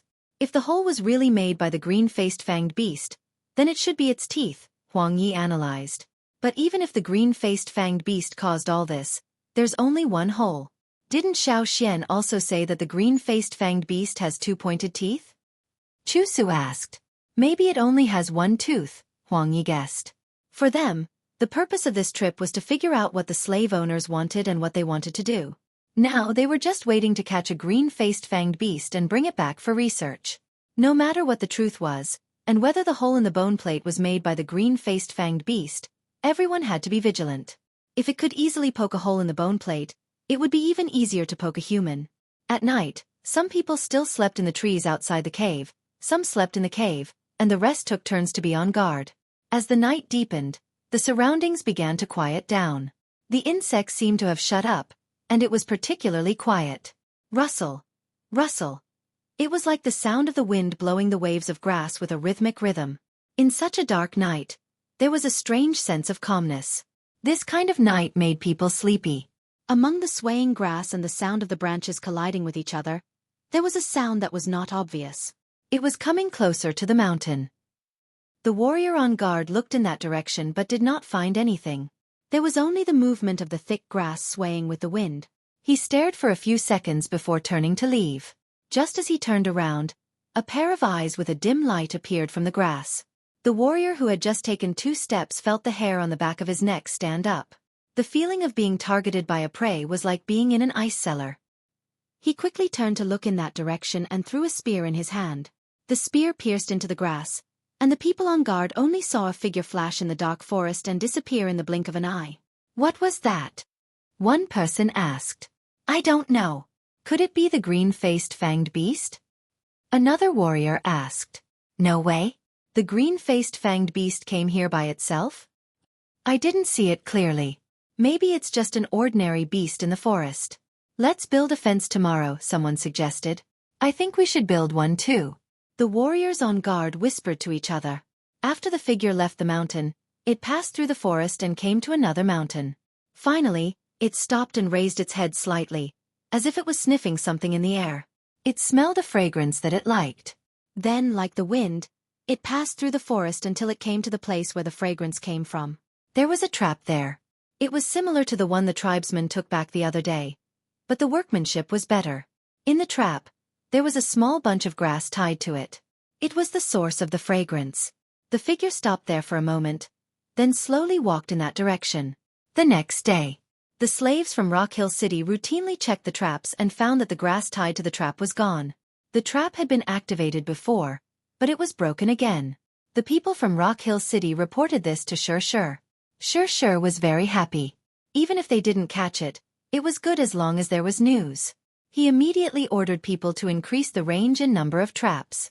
He also checked the trap that failed to catch the green-faced fanged beast to see what the problem was. If it didn't work, he would change the material.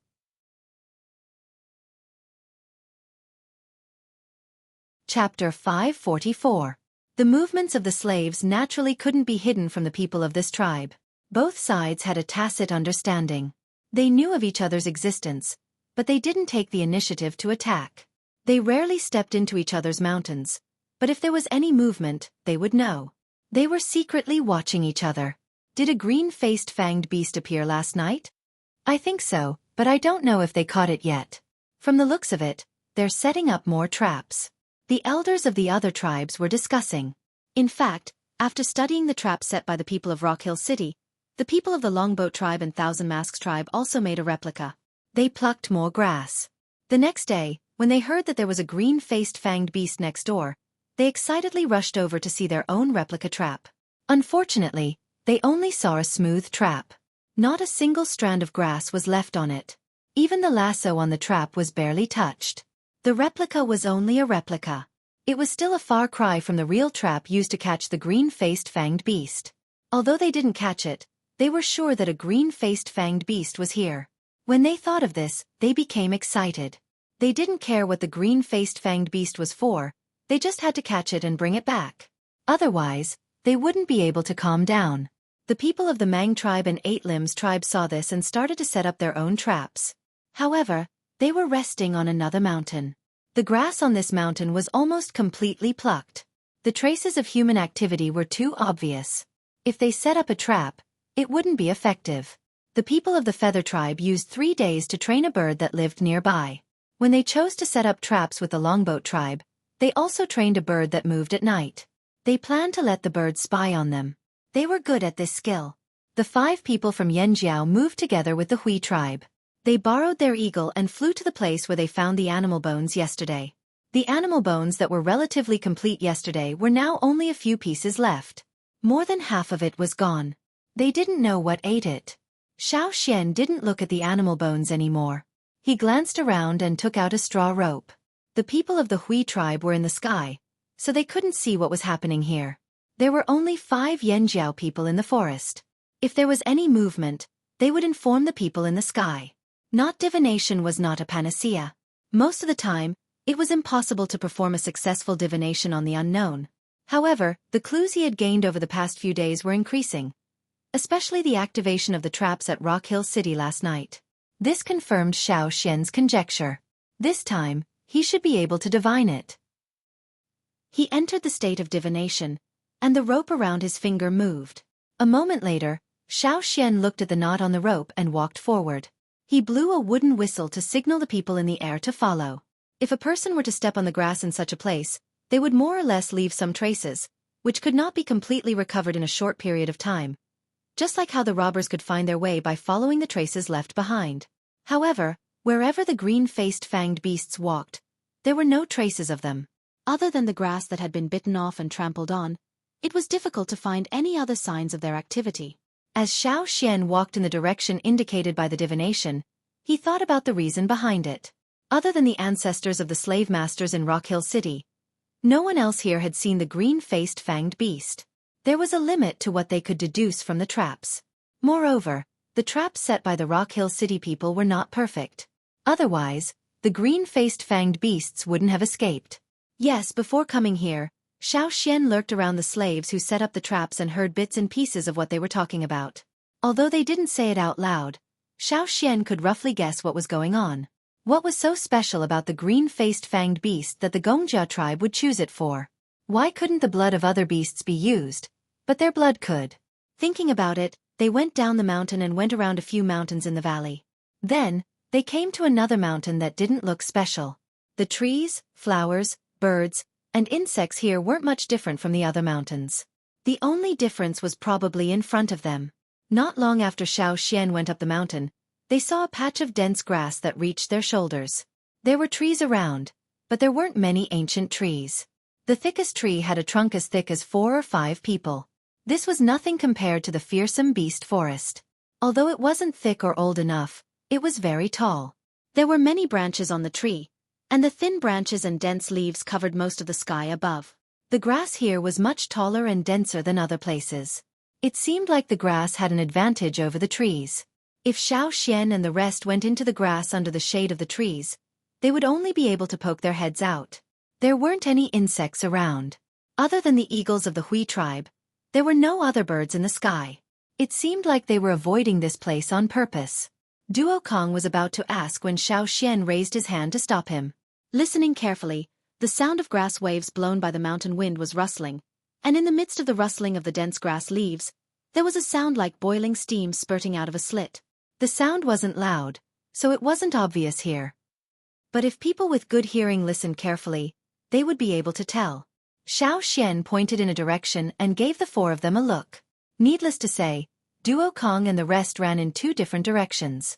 Xiao Xian went straight in one direction. They didn't go straight into the grass. There would be too much movement if they went in. Also, the grass was too thick and blocked their line of sight. There was no way to know what was hiding under the thick grass. Xiao Xian and the rest used the tree branches as support and approached from above. Xiao Xian and the rest planned to approach slowly and quietly. Then, they would surround the person hiding in the grass and catch him. However, as soon as they moved, a figure jumped out of the grass and ran away with its back facing Xiao Xian and the rest. Xiao Xian had calculated the approximate size and back height of the green-faced fanged beast based on the traps set by the people of Rock Hill City. If there was a green-faced fanged beast here, it should be completely buried in the grass. After all, according to Xiao Xian's calculation, the taller green-faced fanged beast should only reach their chest. However, Xiao Xian and the rest could barely stick their heads out of the grass, let alone a green-faced fanged beast that was shorter than them. However, the figure that suddenly jumped out of the grass was much taller than the grass. It wasn't a green-faced fanged beast? Did they guess wrong? The moment they saw the figure jump out, Duo Kong and the rest hesitated for a moment.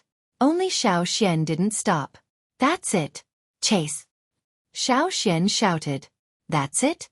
The one that was so much taller than the grass? No, that's not right. It wasn't taller than the grass because of its size, but because it was directly on top of the grass. It was really running. Yang Guang was projected from the gaps between the branches, forming beams of light that crisscrossed under the forest. A figure with green stripes on his body was running like the wind, stepping on the waves of grass.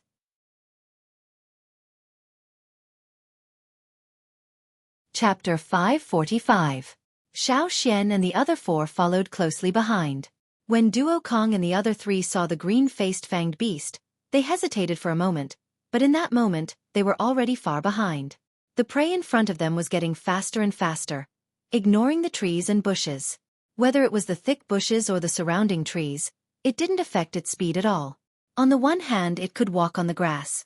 On the other hand, it seemed to be very familiar with this area.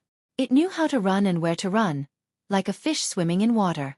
Behind it, Xiao Xian couldn't see its hooves clearly because it was moving too fast. He could only see the waves of grass under its hooves swaying as it ran. Every time it swayed, it was like a wave that pushed the beast to escape at a faster speed. In the sky, Gu La and the others from the Hui tribe heard Xiao Xian shout and chased after the figure below. Although there were many branches in the forest, blocking most of the view from the sky, there were still many gaps for Gu La to see the figure running below. Even if Gu La and the others couldn't see clearly, with the giant mountain eagle's eyesight, they could still lock onto the fleeing figure. But the prey seemed to know that there was a predator in the sky, so it ran towards a denser forest instead of an open area. Xiao Xian and the other 4 couldn't stop it for the time being. The people in the sky could only keep up, but they couldn't catch it. They could only watch as it ran into the denser forest. Screech! The giant mountain eagle in the sky screeched unwillingly. After the prey ran into the denser forest, it couldn't chase anymore. Losing sight of the prey, the eagle circled in the sky, not knowing where to go. Gu La cursed and signaled the giant mountain eagle to fly lower. He jumped down from the eagle's back and entered the forest with Duo Kong and the other 3 who had just caught up. There were still 3 people from the Hui tribe watching from the sky. If they saw anything, They would alert the people below. The only one missing was Xiao Xian. Because only Xiao Xian could catch up. Xiao Xian was still able to keep up by stepping on tree trunks, but Duo Kong and the rest were left behind. Now that they had lost their target, no one would be in a good mood. Was that the green-faced fanged beast? Gula asked. If Xiao Xian said so, then it must be. I didn't expect the green-faced fanged beast to be able to run on grass. Duo Kong panted. This was as difficult as catching a thief. If he wasn't careful, he would lose his chance. He was so close. I shouldn't have hesitated. Grass running? Previously, Gula was above and could not see the situation below clearly. When he landed, he could no longer see the figure. Now that he heard Duo Kang's words, Gula was truly shocked. He had only seen those with wings flying on the grass. How could the green-faced fanged beast have such an ability? Duo Kong and the others didn't know much. In fact, they only saw a blurry silhouette and didn't see the green-faced fanged beast's full appearance. Duo Kong and the others only knew this much more than Gula do. However, now was not the time to talk about it. Split up and search. In such a large forest, they couldn't find any traces of Zhang Xian, so they had no choice but to split up to search. Hopefully, Xiao Xian could catch up to the green-faced fanged beast. The four of them thought to themselves. Previously, Xiao Xian was able to catch a thief. Now, he should be able to catch up to the green-faced fanged beast, right? Xiao Xian did indeed catch up. However, this was not Yanjiao's territory that he was familiar with. The geographical advantage was more advantageous for the green-faced fanged beast. All he could do was not to be left behind and find an opportunity to tell the others. During the chase, Xiao Xian couldn't be distracted to leave tracking marks for Xiao Xian and the others. The path of the figure in front of them was too tricky. If he wasn't careful, he might even hit a tree. In the dense forest, the two figures ran one after the other. Sometimes when they changed directions too quickly, Xiao Xian would leave footprints on the tree trunks and even break branches. However, this kind of situation was rare and couldn't leave a continuous trace for the people behind. A bug beast that was sleeping in the grass was stomped on by Xiao Xian, who jumped down from the tree trunk. When it stood up and angrily looked around, Xiao Xian's figure was already gone. Running out of a mountain, through a valley to another mountain, and then over another mountain. The figure in front of them was still running tirelessly and didn't show any signs of slowing down. Just when Xiao Xian thought that this would be a long chase, the running figure in front of them suddenly stopped as if it had stepped on the brakes. Xiao Xian didn't dare to approach immediately. He had limited knowledge of the green-faced fanged beast. When he didn't know their attacking habits, Xiao Xian would keep a relatively safe distance from it, especially when he knew that it could easily kill a beast that was much bigger than it. Previously, he was only focused on chasing and didn't care about anything else. Now that it had stopped, Xiao Xian realized that the one in front of him seemed to be a little fat. No, it wasn't fat. It was more like it had eaten too much. It had 4 short and wide hooves, a round belly, and green patterns on its body. The colors were of different shades, and there was no pattern to it. Its entire face was completely green. There were no other colors. It looked like an animal like a cow or a sheep, but there were obvious differences. On both sides of its wide jaw, there was a tusk that grew diagonally upwards. On the other side, there was only a small section. It must have been broken for some reason. There was only one tusk. The carcass that Xiao Xian found must have been killed by this beast. It looked at Xiao Xian fiercely without any fear.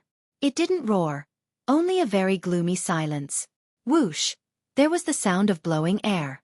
Hot air came out of the green-faced fanged beast's 2 large nostrils. In its slightly open mouth, there were no sharp teeth. Those weren't teeth for eating meat, they were for grinding grass. Xiao Xian recalled what Gong Jiaheng had described to him. Its face is green and it has very thick skin. It often moves in the mountains. It's fierce and likes to attack other beasts. It eats grass. Although he had hunted many animals in the forest in the past, and many of them looked very similar to this beast, Xiao Xian had denied it at first glance. However, when he saw this beast, Xiao Xian had a feeling that this was it. This green-faced fanged beast must have known that it had shaken off the others. There was no eagle in the sky, only Xiao Xian was there. It must have thought that the danger was over. Now, it chose to face him head-on. Its eyes glinted fiercely. It lowered its head and pointed its tusk at Xiao Xian, signaling it to attack. It did not make any other unnecessary movements. Instead, it stomped on the ground with its 4 stubby hooves and leapt into the air, charging towards Xueqi. It was just like the attack Xueqi saw in his dream. Xueqi had to be careful when facing a beast that could easily break through the bones of the beasts in the forest. He had already blown the wooden whistle and the sound of birds chirping could be heard. However, he didn't know when Duo Kong and the rest would arrive.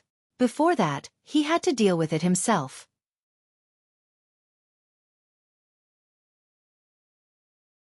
Chapter 546. The green-faced fanged beast ran at high speed, creating a whistling sound as it ran. It turned into a green light and rushed straight towards Xueqi. Although its body looked round and heavy, it gave people the feeling that it could float. Xueqi did not retreat immediately. He pulled his abdomen back and twisted his upper body to the side with his knees to avoid the fierce attack. At the same time, he twisted his wrist holding the hilt of the sword. The sword drew a bright light and slashed towards the green-faced fanged beast. It looked like he was about to cut off the beast's head. Unexpectedly, this ferocious beast was not only fast, but also very agile. When Xueqi's sword was about to cut down, it jumped up and turned its body, twisting its head and using its tusks to block the blade. Clang! The beast's fangs collided with the blade directly, but it did not break. It only left a small dent. The green-faced fanged beast did not expect Xueqi's weapon to be such a threat to it. After being hit by the rebound force, it bounced up like a rubber ball. It quickly moved its hooves to increase the distance between them. It stopped 20 steps away from Xueqi and glared at Xueqi fiercely. Xueqi wasn't sure if it was his own illusion, but the green on the green-faced fanged beast's face seemed to have deepened. Coupled with the murderous look in its eyes and the strange wrinkles on its face, it looked even more ferocious and ferocious. In fact, Xueqi knew that if he wanted to get the blood of the green-faced fanged beast for casting, it would be best to capture it alive. The trap set by the people of Rock Hill City was to capture it alive, not to kill it. However, in this situation, he knew that this beast was very aggressive. When it attacked, it would kill. Xueqi was not sure if he could capture it alive easily. Chi, the green-faced fanged beast breathed out hot air from its 2 big nostrils again and stomped its hooves. Obviously, it had no intention of letting Xueqi go. Its sharp fangs appeared in front of Xueqi in the blink of an eye. Xueqi didn't dare to be careless. When he thought of the beast's corpse, he had a feeling that if he was pierced by the teeth, no matter if he was a human or a beast, no matter if he was a junior or senior totem warrior, or if he was pierced by the teeth, he would definitely die. There was no evidence, but his intuition told him otherwise. The rushing body brought with it a strong gust of wind. It was just a gust of wind, but Xueqi felt as if he had been smashed by a wooden plank. Still not retreating, Xueqi didn't even try to dodge this time. Instead, he used his sword to block this lightning-fast attack. The sharp, steel-like fangs pierced the sword, producing a sharp sound. The tip of the fangs slid across the sword, producing a brief zang sound. Xueqi gritted his teeth, the veins on his sword arm bulging. The beast's charging force was very strong. It wasn't that it was strong, it was just too fast. With its speed, every charge was like a cannonball. Even if it didn't have fangs, it wasn't something an ordinary person could withstand. Plus, it had a sharp, steel-like fangs. Heng's special sword could only leave a shallow mark on its fangs. Since the attack failed, the green-faced fanged beast decided to retreat again. It didn't want to continue fighting. Seeing this, Xueqi had an idea. However, it was just a guess. He couldn't be sure. Clang! Clang! The third attack, the fourth attack. The idea in Xueqi's mind grew stronger and stronger. After blocking these 4 attacks, Xueqi had a feeling that the green-faced fanged beast was very light. It wasn't as heavy as it looked. It probably wasn't good at close combat, preferring to attack from a distance. It relied on its speed and fangs to deliver a fatal blow to its prey. That was why it had chosen to temporarily retreat several times after failing to hit its target with a single strike. However, it was just a guess. To be sure, he had to prove it. The green-faced fanged beast's 4th attack did not hit its target, so it started to go berserk. Its nostrils, which were much bigger than Xueqi's fists, were spewing out hot air like boiling water. After that, it moved its hooves again for the 5th attack. With the experience from the previous 4 attacks, Xueqi calmly blocked the attack this time. He didn't want to give it a chance to run away. He exerted force on the soles of his feet and rushed in the direction where the green-faced fanged beast was retreating. The muscles on his arm that wasn't holding the sword jumped with the increase of totem power.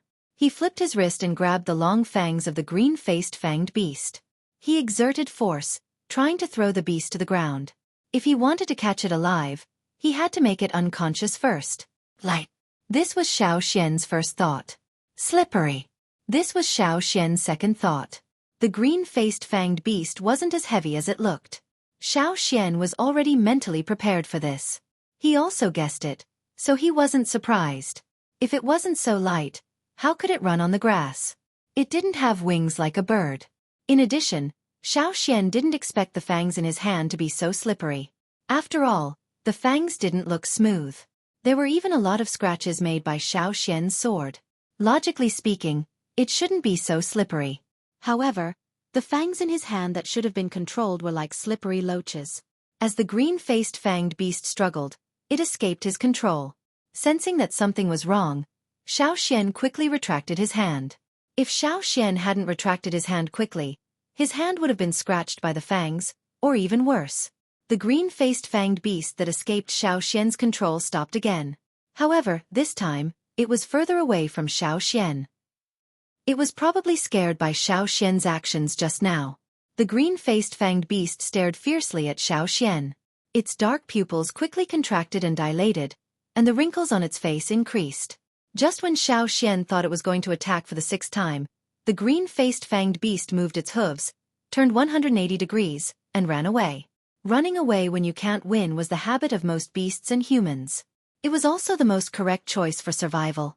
Duo Kong and the others hadn't come over yet. Xiao Xian blew the wooden whistle and quickly left a mark on the trunk next to him. Then, he continued to chase forward. It was rare to encounter a green-faced fanged beast, so he couldn't just let it go. However, when it came to running, the green-faced fanged beast with a round belly was really hard to catch. It ran to places with many trees and grass. Its hooves were like the wind as it stepped on the thick grass. It was Xiao Xian's first time encountering such a difficult beast. Because it didn't have a fixed running route and direction, and because it was fast, Xiao Xian couldn't even throw a dart at it. However, the beast in front wouldn't run aimlessly, right? According to Xiao Xian's understanding, many beasts that lived in the mountains and forests had their own ways of avoiding danger. When they encountered a threat that they couldn't handle, they would run to places that were difficult to avoid, such as underground caves, rivers, tall trees, and so on. So, where was the green-faced fanged beast in front of him going? This place surrounded by green mountains was much larger than Xiao Xian thought. During the chase, Xiao Xian paid attention to the terrain so that he wouldn't get lost. During the chase, he found a lot of unfamiliar plants. Perhaps because of the unique environment, there were a lot of flowers and trees that Xiao Xian had never seen before. However, this was understandable. The only strange thing was that there were no large beasts, right? After chasing for such a long time, Xiao Xian had seen other larger beasts, but he had never seen a giant one. This was the same as what they found when they first entered this area. If it was really because of the green-faced fang beast, then how many green-faced fang beasts would it take to make it so difficult to even see a large beast in this area? Could it be that the one in front wanted to run back to its nest? If that was the case, Xiao Xian had to follow it even more closely. If it was an ordinary warrior, even if he could continue running, he would have slowed down and would not be able to maintain his full speed. Even for Xiao Xian, after chasing for so long, he was obviously tired. However, the green-faced fanged beast in front still maintained its extremely fast speed. The only thing that Xiao Xian heard was that the snorting sound was a little louder. How long is it going to run? Xiao Xian looked at the green-faced fanged beast running in front of him and thought. In front of the forest was a mountain wall. The green-faced fanged beast in front of them didn't slow down at all, nor did it change direction. Although it was still running around, its general direction was towards the mountain wall in front of them. Could it be that there was something on the mountain wall? Xiao Xian chased the figure in front of him out of the forest. He quickly glanced at the mountain wall in front of him and didn't find anything wrong. It was similar to the mountain walls in other places. No. Xiao Xian's gaze swept across the mountain wall and fell on a spot near the ground. There was a hole there, and the green-faced fanged beast that rushed out of the forest was heading towards that hole. Is that where it's heading? Xiao Xian didn't know how deep the hole in the mountain wall was, and he didn't know if there were other entrances or exits. If it really rushed in, he didn't know if he could catch it again. Although Xiao Xian really wanted to stop the green-faced fanged beast in front of him, he was still one step behind. He could only watch as it got closer and closer to the hole in the mountain wall. The long hair on its head was blown away by the wind. The front half of its body was slightly bent, and the fangs that were slightly higher than its head were tilted downwards. It folded its front hooves and shot towards the hole. Looking at the series of movements, he knew that it wasn't the first time it did this. It was very skilled. Ha! Xiao Xian slowed down his footsteps and stood there, watching the green-faced figure rush towards the hole in the mountain wall. Bang! There was a muffled sound like a hand hitting an empty bottle. Xiao Xian looked at the situation at the hole, and the muscles on his face twitched. He then lifted his feet and walked towards the hole. At the entrance of the cave on the mountain wall, the blue and white figure completely blocked the entrance. Half of it was still exposed outside. Its round belly was stuck at the entrance of the cave, and its folded front hooves were facing outwards. It was also stuck there, unable to exert any strength. Its hind legs that were exposed outside kicked hard, but its hooves were short, and its round belly was stuck there. It couldn't bend its body, so when its two hind hooves kicked, it was just short of the mountain wall. It couldn't exert any strength, so it could only kick in the air. Its short tail was circling around vigorously, and it seemed to be in a hurry.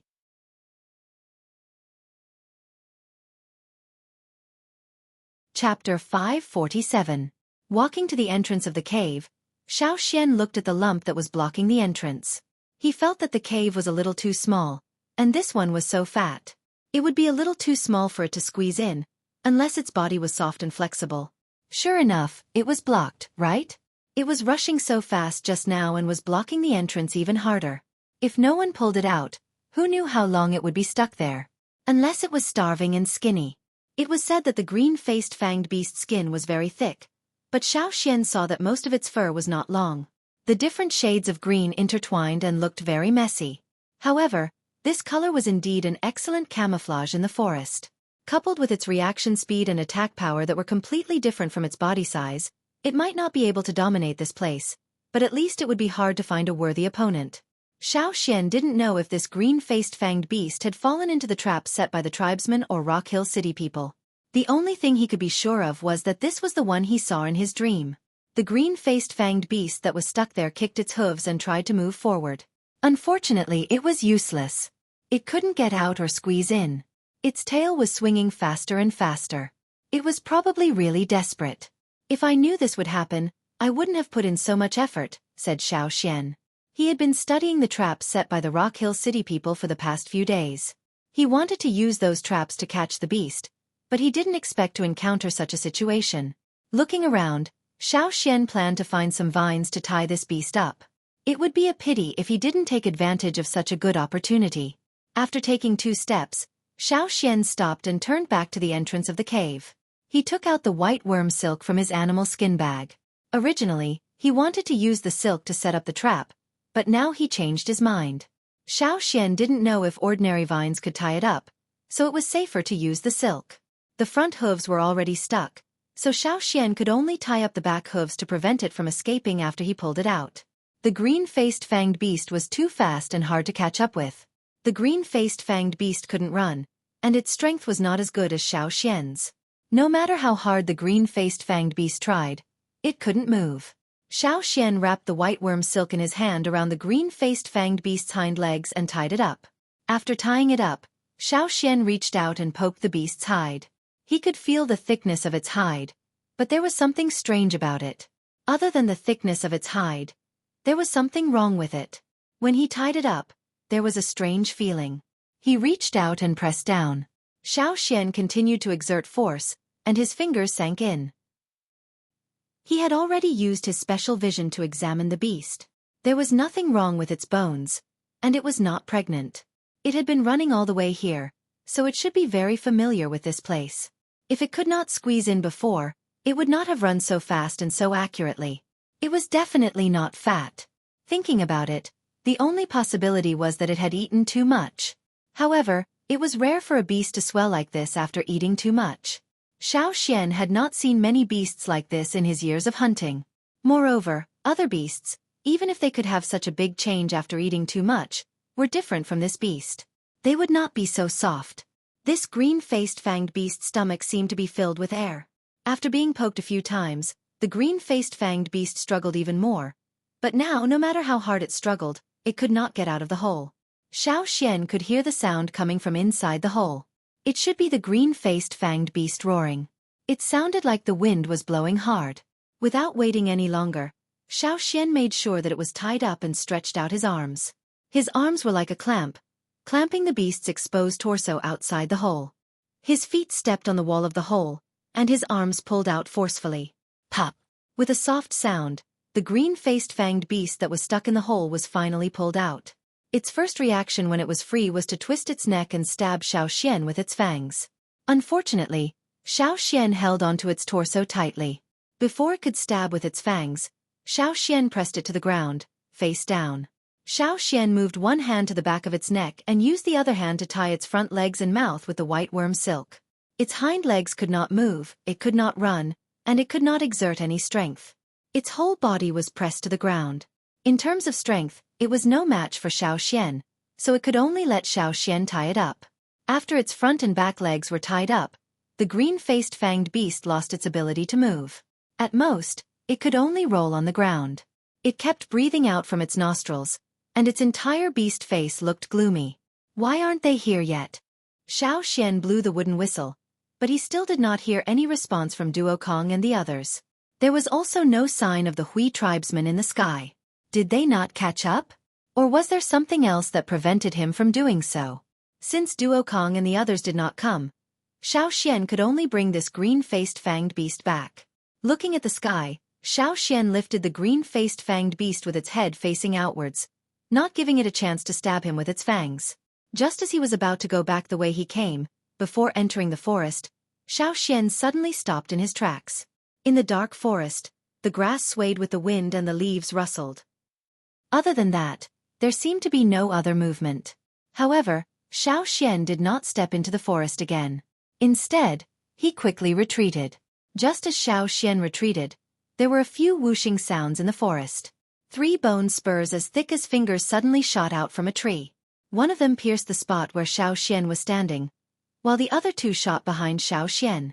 Finally, they hit the mountain wall and made 2 crisp sounds. 2 figures suddenly appeared from the trees. Another 2 spear-like bone darts flew towards Xueqi. When they threw the bone darts, they did not stop. Instead, they also closed in on Xueqi. Although these 2 people were not as fast as the green-faced fanged beast, their movements were still quite light.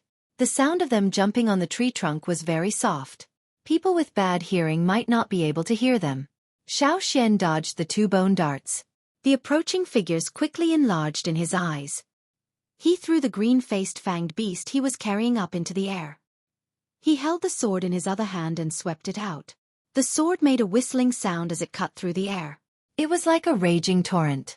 When he was facing the green-faced fanged beast, Xueqi still wanted to hold back a little.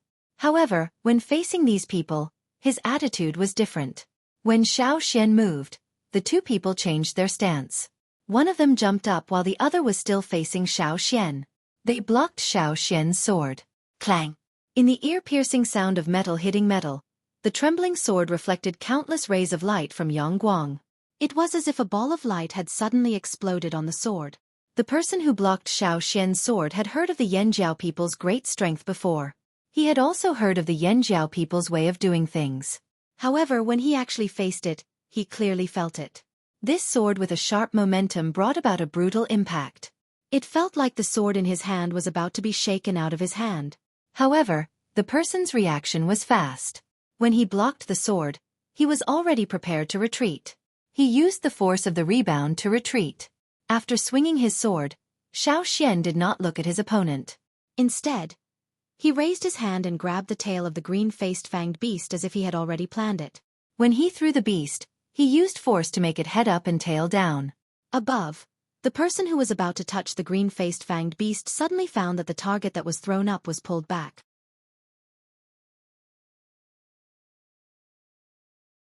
Chapter 548. After pulling the prey back, Xueqi grabbed the green-faced fanged beast's tail and swung it at the person. On the beast's head, the long fangs were facing forward. Xueqi was using it as another weapon. Seeing that the target had been pulled back, the person realized the danger and twisted his body in the air. His waist and his entire chest quickly caved in. In an incredible way, he suddenly bent into an arc as if he had no bones. The green-faced fanged beast that was swung by Xueqi almost scratched the person's chest. However, one of the person's arms was not spared and was scratched by the fangs. According to the distance, even if it was a scratch, it was not a big wound. It was much less dangerous than being stabbed in the chest. However, the sudden pain from the wound on his arm made him pause when he landed on the ground. No, they had been through a lot. Most of the time, even without looking at the wound, they could guess what kind of wound it was. The size, depth, and how much blood would flow. However, what happened just now should have been a small wound.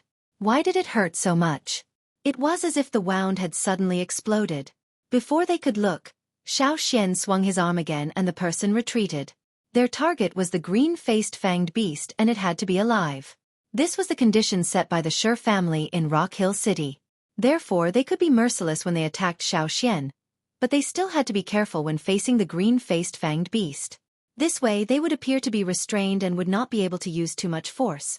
Xueqi also saw their concerns and continued to use the green-faced fanged beast as a weapon. Seeing that Xueqi actually used such a method, the two people cursed in their hearts.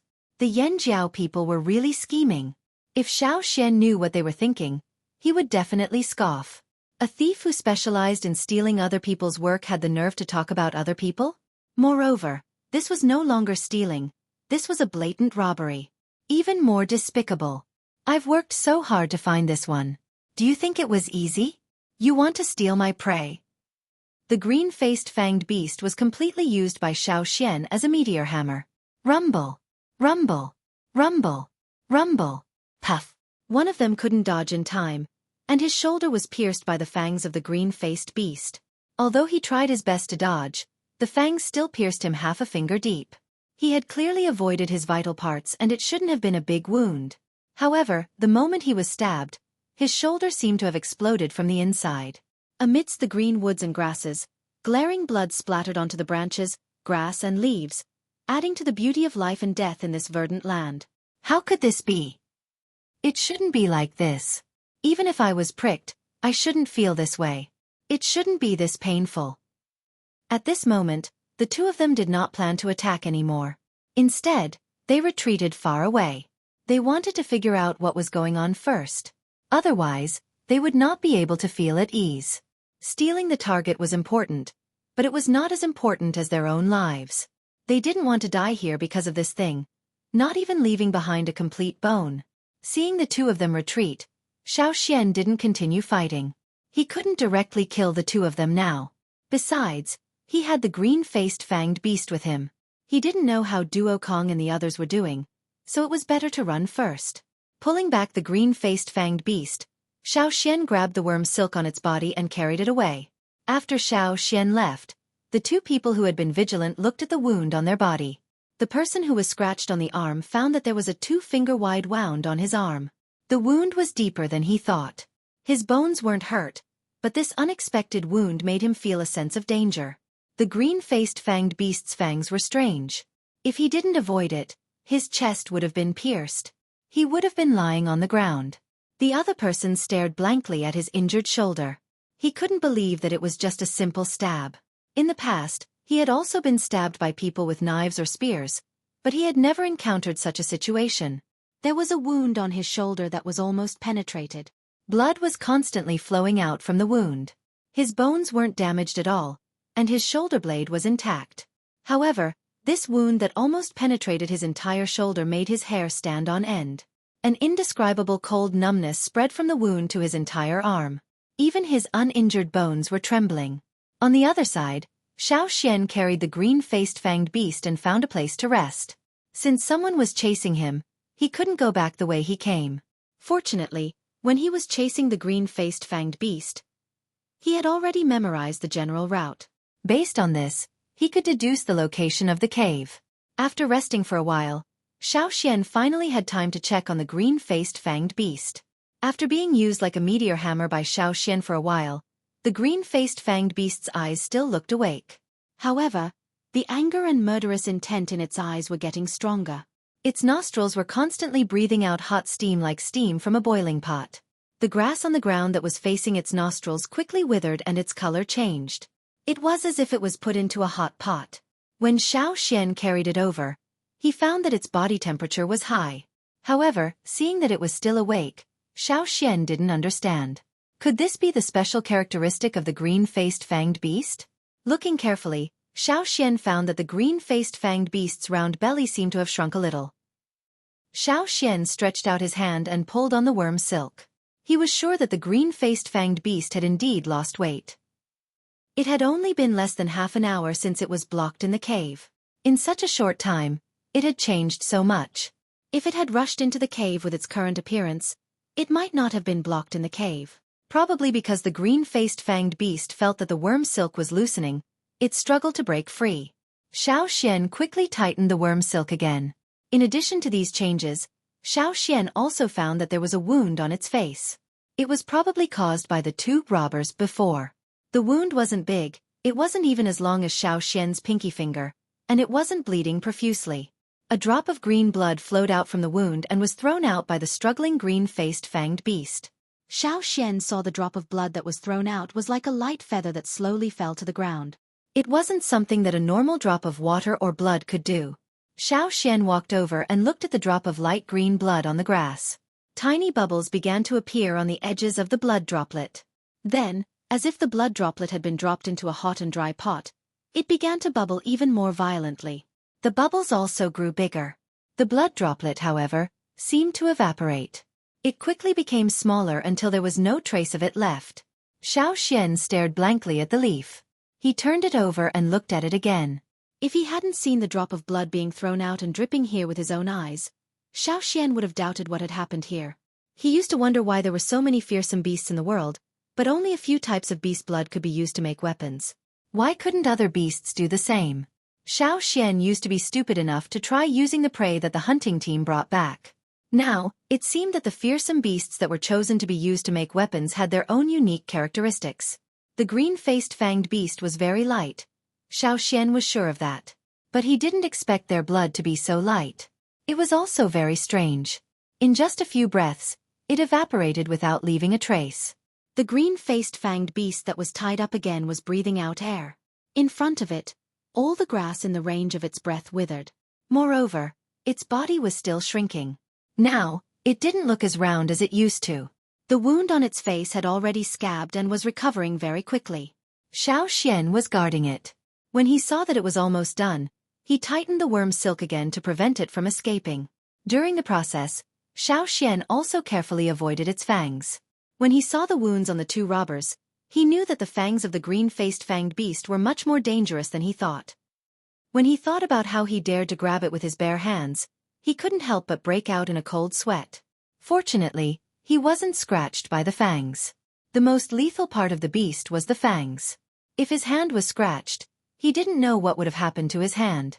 No wonder the carcass of the beast that he saw that day was killed by the green-faced fanged beast's fangs. The fangs were strangely slippery, and the fangs had explosive lethality. It was indeed the strongest weapon of such a creature. Not to mention, it had incredible speed and a light body that could almost fly. It was definitely true that the most dangerous beast in this forest was the green-faced fanged beast. Xiao Xian was really lucky to be able to catch one so easily. If it hadn't eaten too much and was stuck at the entrance of the cave, Xiao Xian wouldn't have been able to catch it without any injuries. When the green-faced fanged beast's torso had shrunk to half its original size, Xiao Xian tightened the worm silk and carried it back. Taking a detour, Xiao Xian took a long detour and found traces of the Hui tribesmen. There was an eagle flying in the sky, as if it was looking for something. Xiao Xian blew the wooden whistle in his mouth to attract the attention of the eagle in the sky. Seeing Xiao Xian, the man seemed to be relieved. Mai and Tuo also heard the whistle and ran over from the forest. They were stopped by the Rock Hill City people. Some of them were injured, and one of the eagles couldn't fly because it was hit by an arrow, so they had already returned. They continued to look for Xiao Xian. Xiang Chen was injured. Duo Kong sent him back to the cave. Mai briefly told Xiao Xian what they encountered. "Are you okay?" Xiao Xian asked. "He's fine. It's not serious. He'll be fine after 2 days of rest." This is Mai looked at the green-faced fanged beast that Xueqi was carrying. His eyes were filled with anticipation, as if he had guessed something but wasn't sure. Yes, that's it.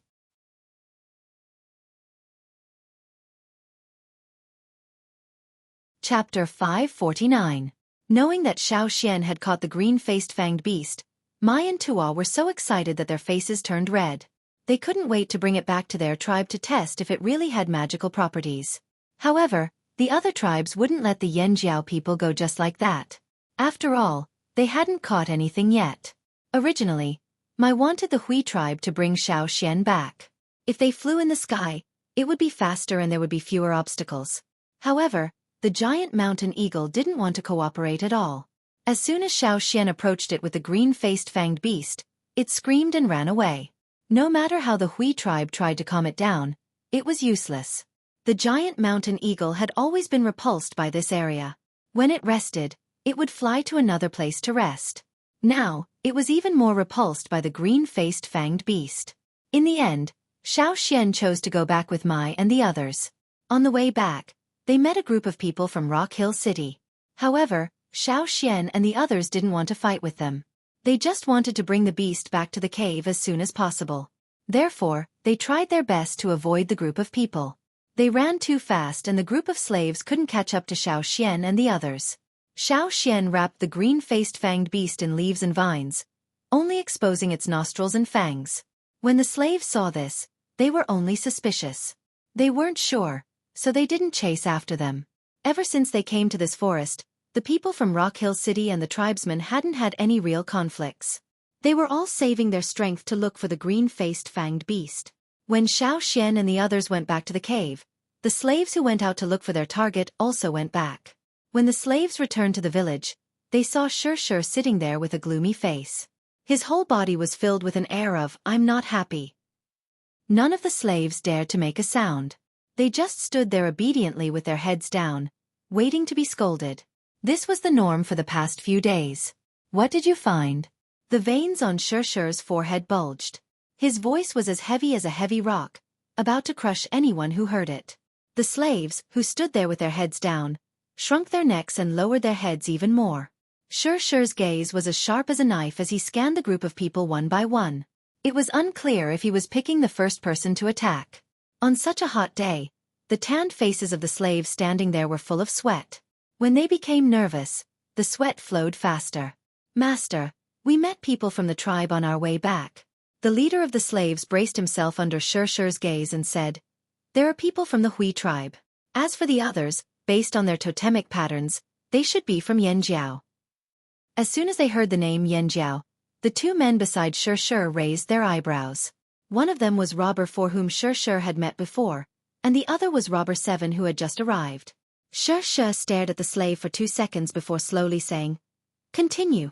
Although Xueqi didn't show any intense emotions, those who knew him well knew that if they couldn't move him with what they said, they would be punished. The slave stuttered as he told the story, including his own guesses. He then quickly looked at Xueqi's face. Seeing Xueqi's bright eyes and relaxed expression, he knew he did the right thing this time. He might even be rewarded. He couldn't help but be secretly happy. Sure enough, after Xueqi heard the story, he also felt that the Yanjiao man was carrying the green-faced fanged beast. After he said reward, he called for his men to come over. He planned to let the slaves continue their search in the area where the Yanjiao people were active. "How was it? I was right? The ones who found the green-faced fanged beast first must be the Yanjiao people." Robber 7 jumped onto a wooden pile and sat down, crossing his legs. Robber 4 glanced at him. "You told them everything?" "Heh, if I didn't tell them so much, they might not have found it. It's all thanks to me that they were able to get news so quickly." Robber 7 didn't think there was anything wrong with telling the Yanjiao people about the green-faced fanged beast. Instead, he thought he had done something good.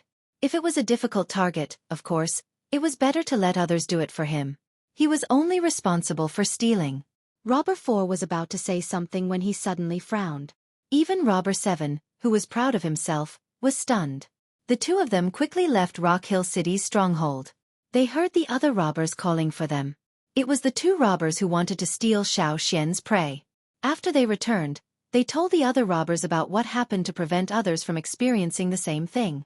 Although they usually acted alone, it was impossible to get the green-faced fanged beast with just one or two of them. They could only work together.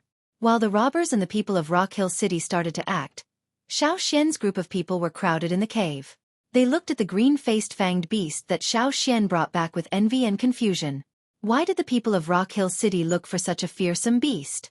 Some people had the idea of stealing it, but when they thought about the fighting power of the Yanjiao people and the situation in the forest, they temporarily gave up on the idea. It was impossible for there to be only one green-faced fanged beast in such a large forest. After the others asked Xiao Xian, they decided to follow Xiao Xian's route and search for it.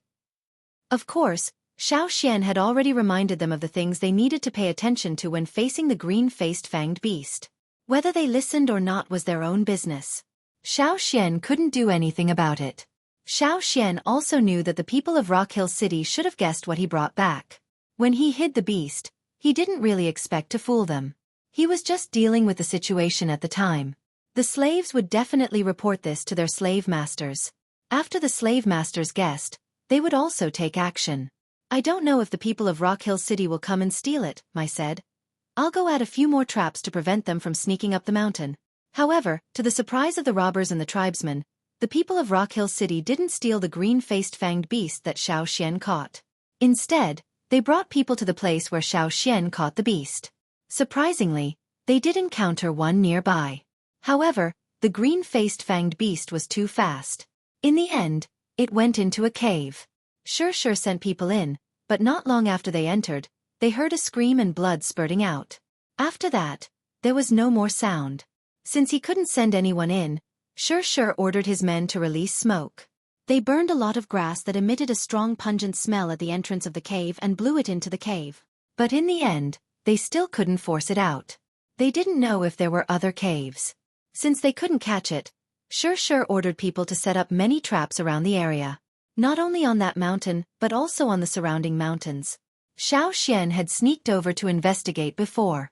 Looking at the people of Rock Hill City, they were planning to go all out. Their goal wasn't one or two green-faced fanged beasts, but more. That was why they didn't steal the beasts from the tribesmen. Instead, they left people to make other arrangements. Bang, bang, bang. The sound of knocking echoed in the forest. Xueqi wanted to use the sound to force out the beasts hiding in the mountains. Xueqi had no other choice. The records left by his ancestors only said that green-faced fanged beasts weren't easy to catch, but they didn't say that they were hard to find. The only reason he set up camp there was to catch more. But now, he couldn't even find one. If he kept searching like this, when could he go back? It had been almost 200 years since anyone came to catch them. Logically speaking, there should be more of them. Why couldn't he see them?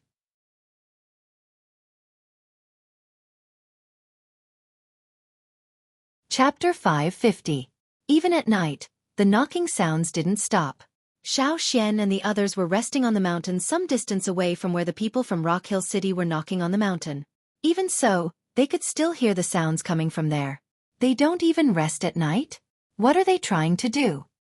A feather tribesman said. The feather tribesmen all lived in the trees outside the cave. Their hearing was good. Even the slightest sound at night could wake them up, not to mention the constant knocking sounds. Compared to the people outside the cave, the people sleeping inside the cave had it much better. They didn't know why, but tonight, they felt that the cave was exceptionally quiet. Even the sounds of the insects moving below the cave were gone.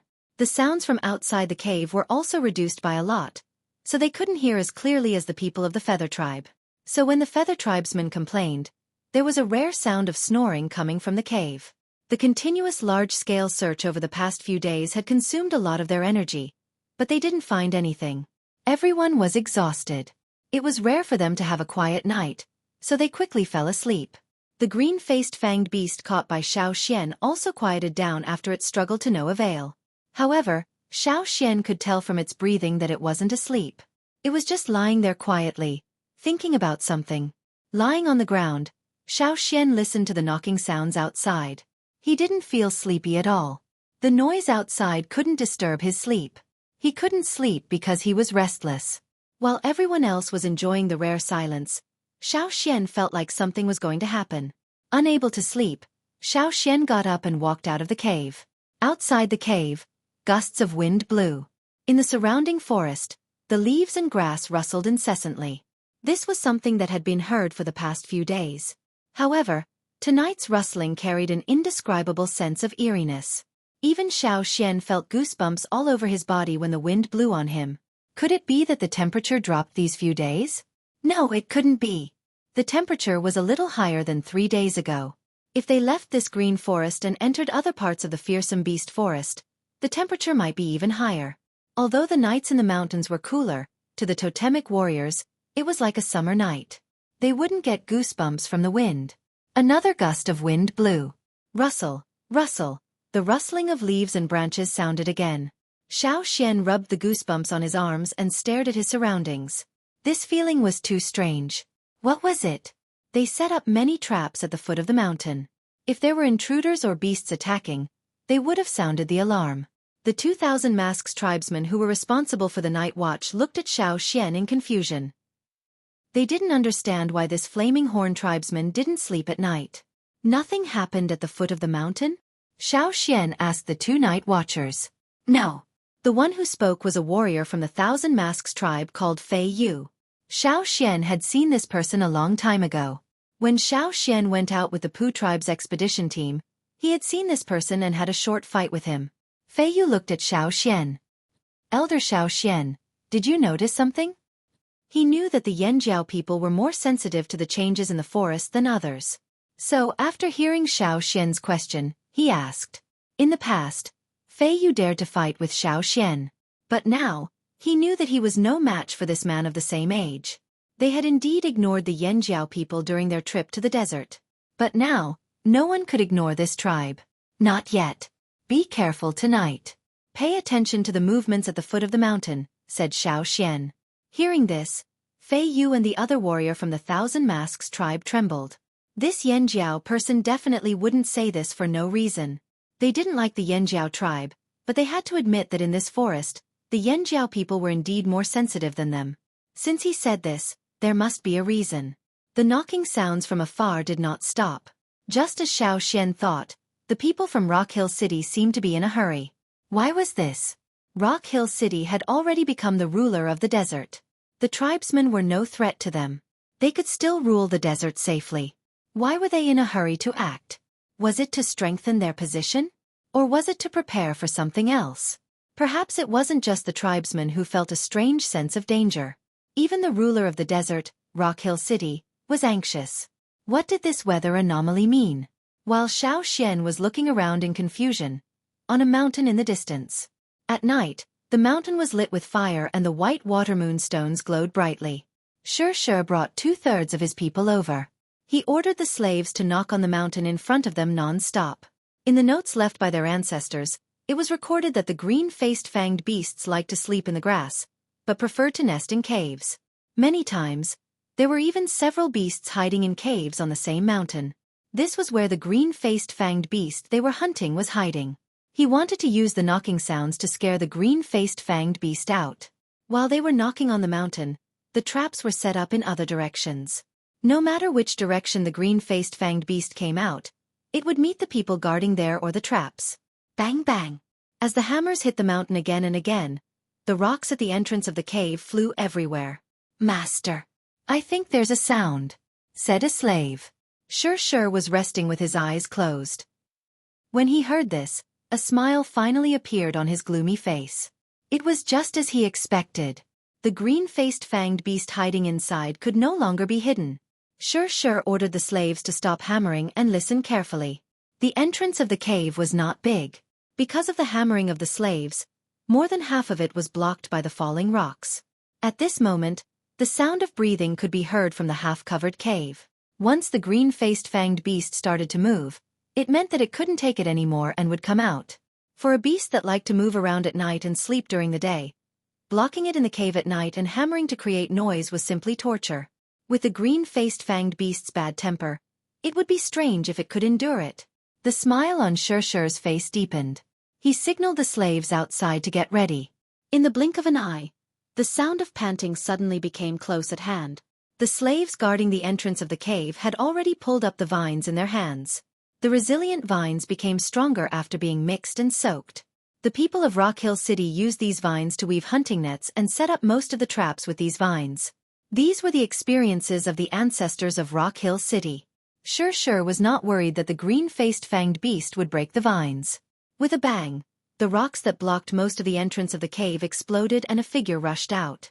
The figure was so fast that the slaves at the entrance of the cave could not see its face clearly. They could only feel that its whole body seemed to be breathing and the air around it was exploding. The green-faced fanged beast that rushed out of the cave was caught by the vines outside. Its fangs could cut the vines, but the other vines that were tied to its body could not be pierced by its two strange fangs. The slaves quickly tied up the green-faced fanged beast that rushed into the net. No one touched the two long fangs. Xueqi knew very well what their most powerful attack was. Even if this was his first time seeing a green-faced fanged beast alive. Xueqi's gloomy mood for the past few days finally cleared up. Just as he was about to say something, he suddenly heard a scream from the side. A cold, murderous aura was like an invisible spear, pointing directly at him. Without much time to think, Xueqi jumped up and dodged. A figure suddenly rushed out from the forest beside him. To be exact, it rushed out from the ground in the forest beside him. The grass there was too deep and covered a cave there. Something had crashed into the cave and a part of it had collapsed. Layers of soil, rocks and thick grass covered the cave well. Otherwise, the people of Rock Hill City would have discovered it. The sudden appearance of the figure did indeed catch Xueqi off guard. The figure that rushed over quickly moved up and down as it ran. The sound of the wind was like the howl of a beast in the night. It was also like a raging gust of wind. The grass around it was swaying in the same direction. In the face of such a sudden attack, Xueqi was able to dodge, but the slave standing there was not so lucky. He had already picked up his weapon and wanted to block the violent attack. Bang! A cloud of blood spurted out from the slave's arms holding the broadsword. Blood spurted out from every pore on his body. Under the bulging muscles, the veins and nerves were protruding as if they were going to jump out of his flesh. The slave who blocked the attack felt a numbing pain in his arms. He almost lost his grip on the broadsword. The gust of wind that followed this blow pulled the muscles on his face back, and the protruding bones made his entire face look strange. Catch it! Xueqi did not care about the slave. Seeing another green-faced fanged beast, he was even more delighted. He quickly ordered the slaves to catch it. Ah! A scream came from not far away. It was from the people who were lying in ambush on the other side of the mountain. Could it be? There were more over there? Xueqi was getting more and more excited. Great! This time he might be able to bring back more green-faced fanged beasts. In the past, every time his ancestors came, they only brought back 2 or 3. It was not enough, far from enough. Great! Catch them all. I'll catch as many as they come. However, what happened next was beyond Xueqi's expectations. On the mountain, the sounds of the people lying in ambush from all 4 directions indicated that there were green-faced fanged beasts in the area. Not only that, the people at the foot of the mountain also blew their whistles. There were also whistles coming from the mountain next to them. What was going on? What the hell was going on? Why did they all appear at once? It was rare to see even one of them before. Did they knock on the mountain? Were these green-faced fanged beasts hibernating underground? But on such a hot day, how could they hibernate in winter?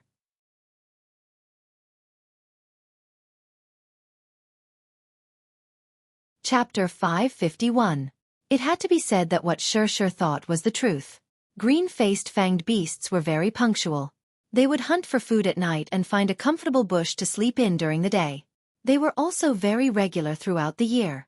During the cold winter, it would also snow in the forest. Green-faced fanged beasts did not like snow. They would hibernate like bears. In order to keep warm, they would squeeze into the same mountain and hibernate together. It was a rare time for them to gather together. They would only come out of their caves the following spring. In the past 2 years, even though the weather had changed strangely, there was no snow even though it was winter. Instead, it was extremely hot. Many animals in the forest had given up on the idea of hibernation. However, the green-faced fanged beasts did not. They still followed a fixed schedule. When the time came, no matter what the weather was like, they would squeeze into their caves and fall into a deep sleep. They would only come out to hunt when they were really hungry. This was why it was rare to see a green-faced fanged beast in the beginning. It was because they were hibernating. Only a few of them would come out of their caves and eat a few meals. When they felt that they had stocked up enough, they would return to their caves. The one Xiao Xian caught was the one that woke up hungry and came out to look for food. Because it wanted to store more energy to survive the rest of its hibernation, it ate a lot. If Xiao Xian didn't find it, it would continue to eat for 2 more days. After absorbing the energy, its body shrank back to its original size and it would enter the cave to hibernate again. At this time, most of the green-faced fanged beasts were actually hibernating in the caves in the mountains. Xueqi's knocking sound not only forced the green-faced fanged beast out of hiding, but it also woke up the other green-faced fanged beasts. To a certain extent, he did have the effect of knocking on the mountain. Unfortunately, the effect was too great, so he couldn't take it down easily. The green-faced fanged beasts that were awakened from their sleep had an even worse temper. The first thing it did when it came out was to hit the slave with its most violent attack ever since it woke up. There were hunting nets, but there were too many green-faced fanged beasts, so it was not easy to catch them. The continuous screams meant that the capture was not successful. It also meant that the number of green-faced fanged beasts that came out was far more than what Xueqi expected. Whoosh! A figure rushed straight over, and the slave who was pulling the hunting net had to pick up his weapon to deal with it. Crack!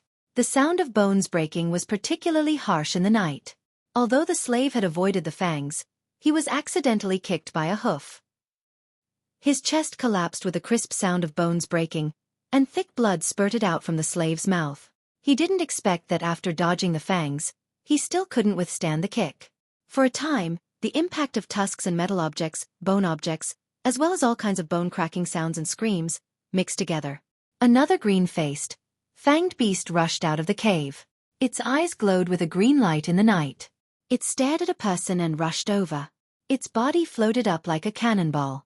When it stepped on the grassless ground, a cloud of dust rose and blurred the night vision. Clang! Its sharp fangs collided with Xueqi's sword. Xueqi felt as if he was suddenly pumped with air from his wrist to his elbow. It was swollen and numb. On his bare arm, there were many pores that were faintly red.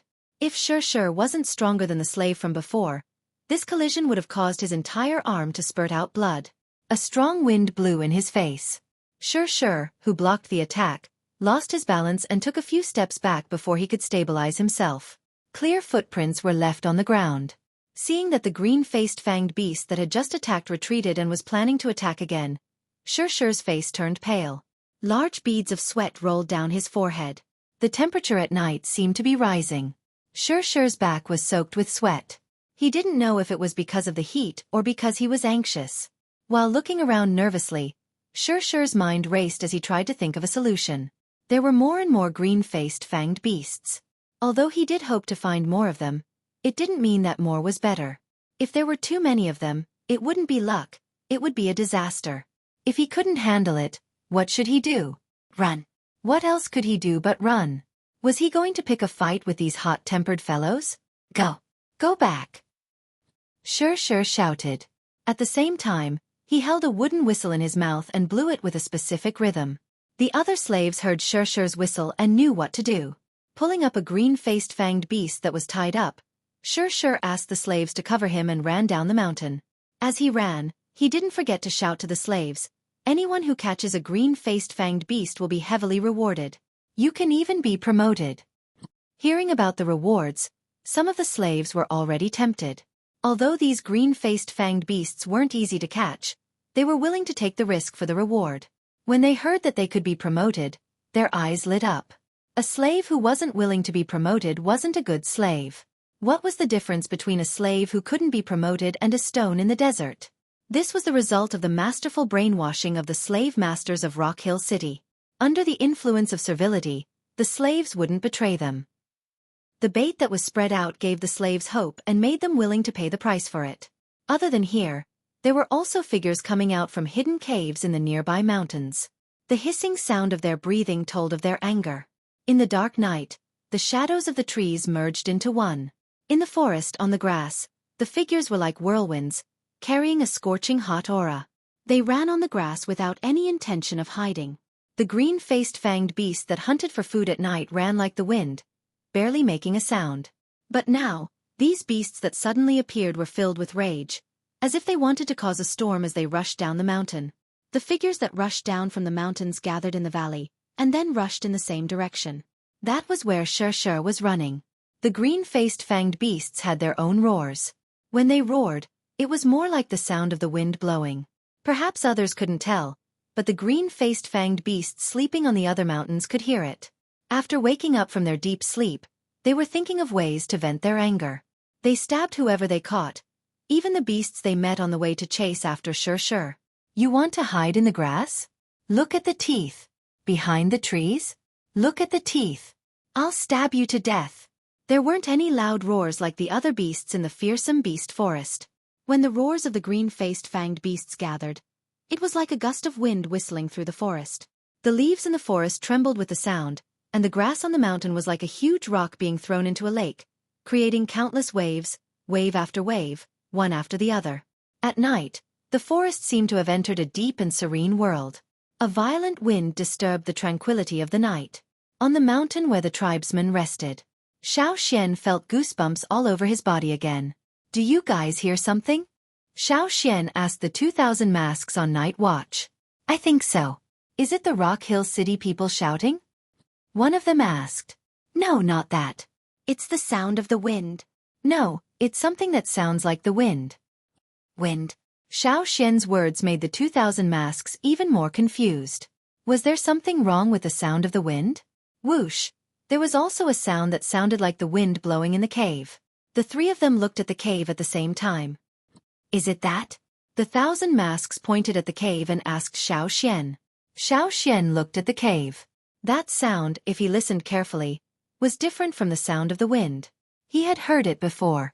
It was actually made by the green-faced fanged beasts, but it wasn't easy to tell from a distance. Looking at the mountains in the distance again, Xueqi listened carefully to the sound of the wind. Then, he quickly took out a wooden whistle and blew it. The shrill whistle broke the silence of the night. Whether it was the people snoring in the cave or the people sleeping on the trees outside, they were all awakened by the whistle. What's wrong? What happened? Who blew the whistle? Shadows quickly gathered at the place where the whistle came from. Seeing the person standing there with the wooden whistle in his hand, Duo Kong asked, Xueqi, what happened? Yeah, what happened? Why is the whistle so urgent? A yawning 8-limbs tribesman asked. Xueqi looked at the forest in the distance and said, If I'm not wrong, your prey is here. Everyone was shocked and asked quickly.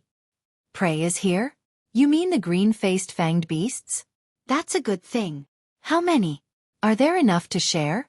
If there weren't enough, they would have to fight for it. Xueqi took a deep breath. A lot. You're tuning in to the Xueqi's Martial Arts Saga YouTube channel. Don't forget to subscribe and join us on this journey to catch the most captivating stories.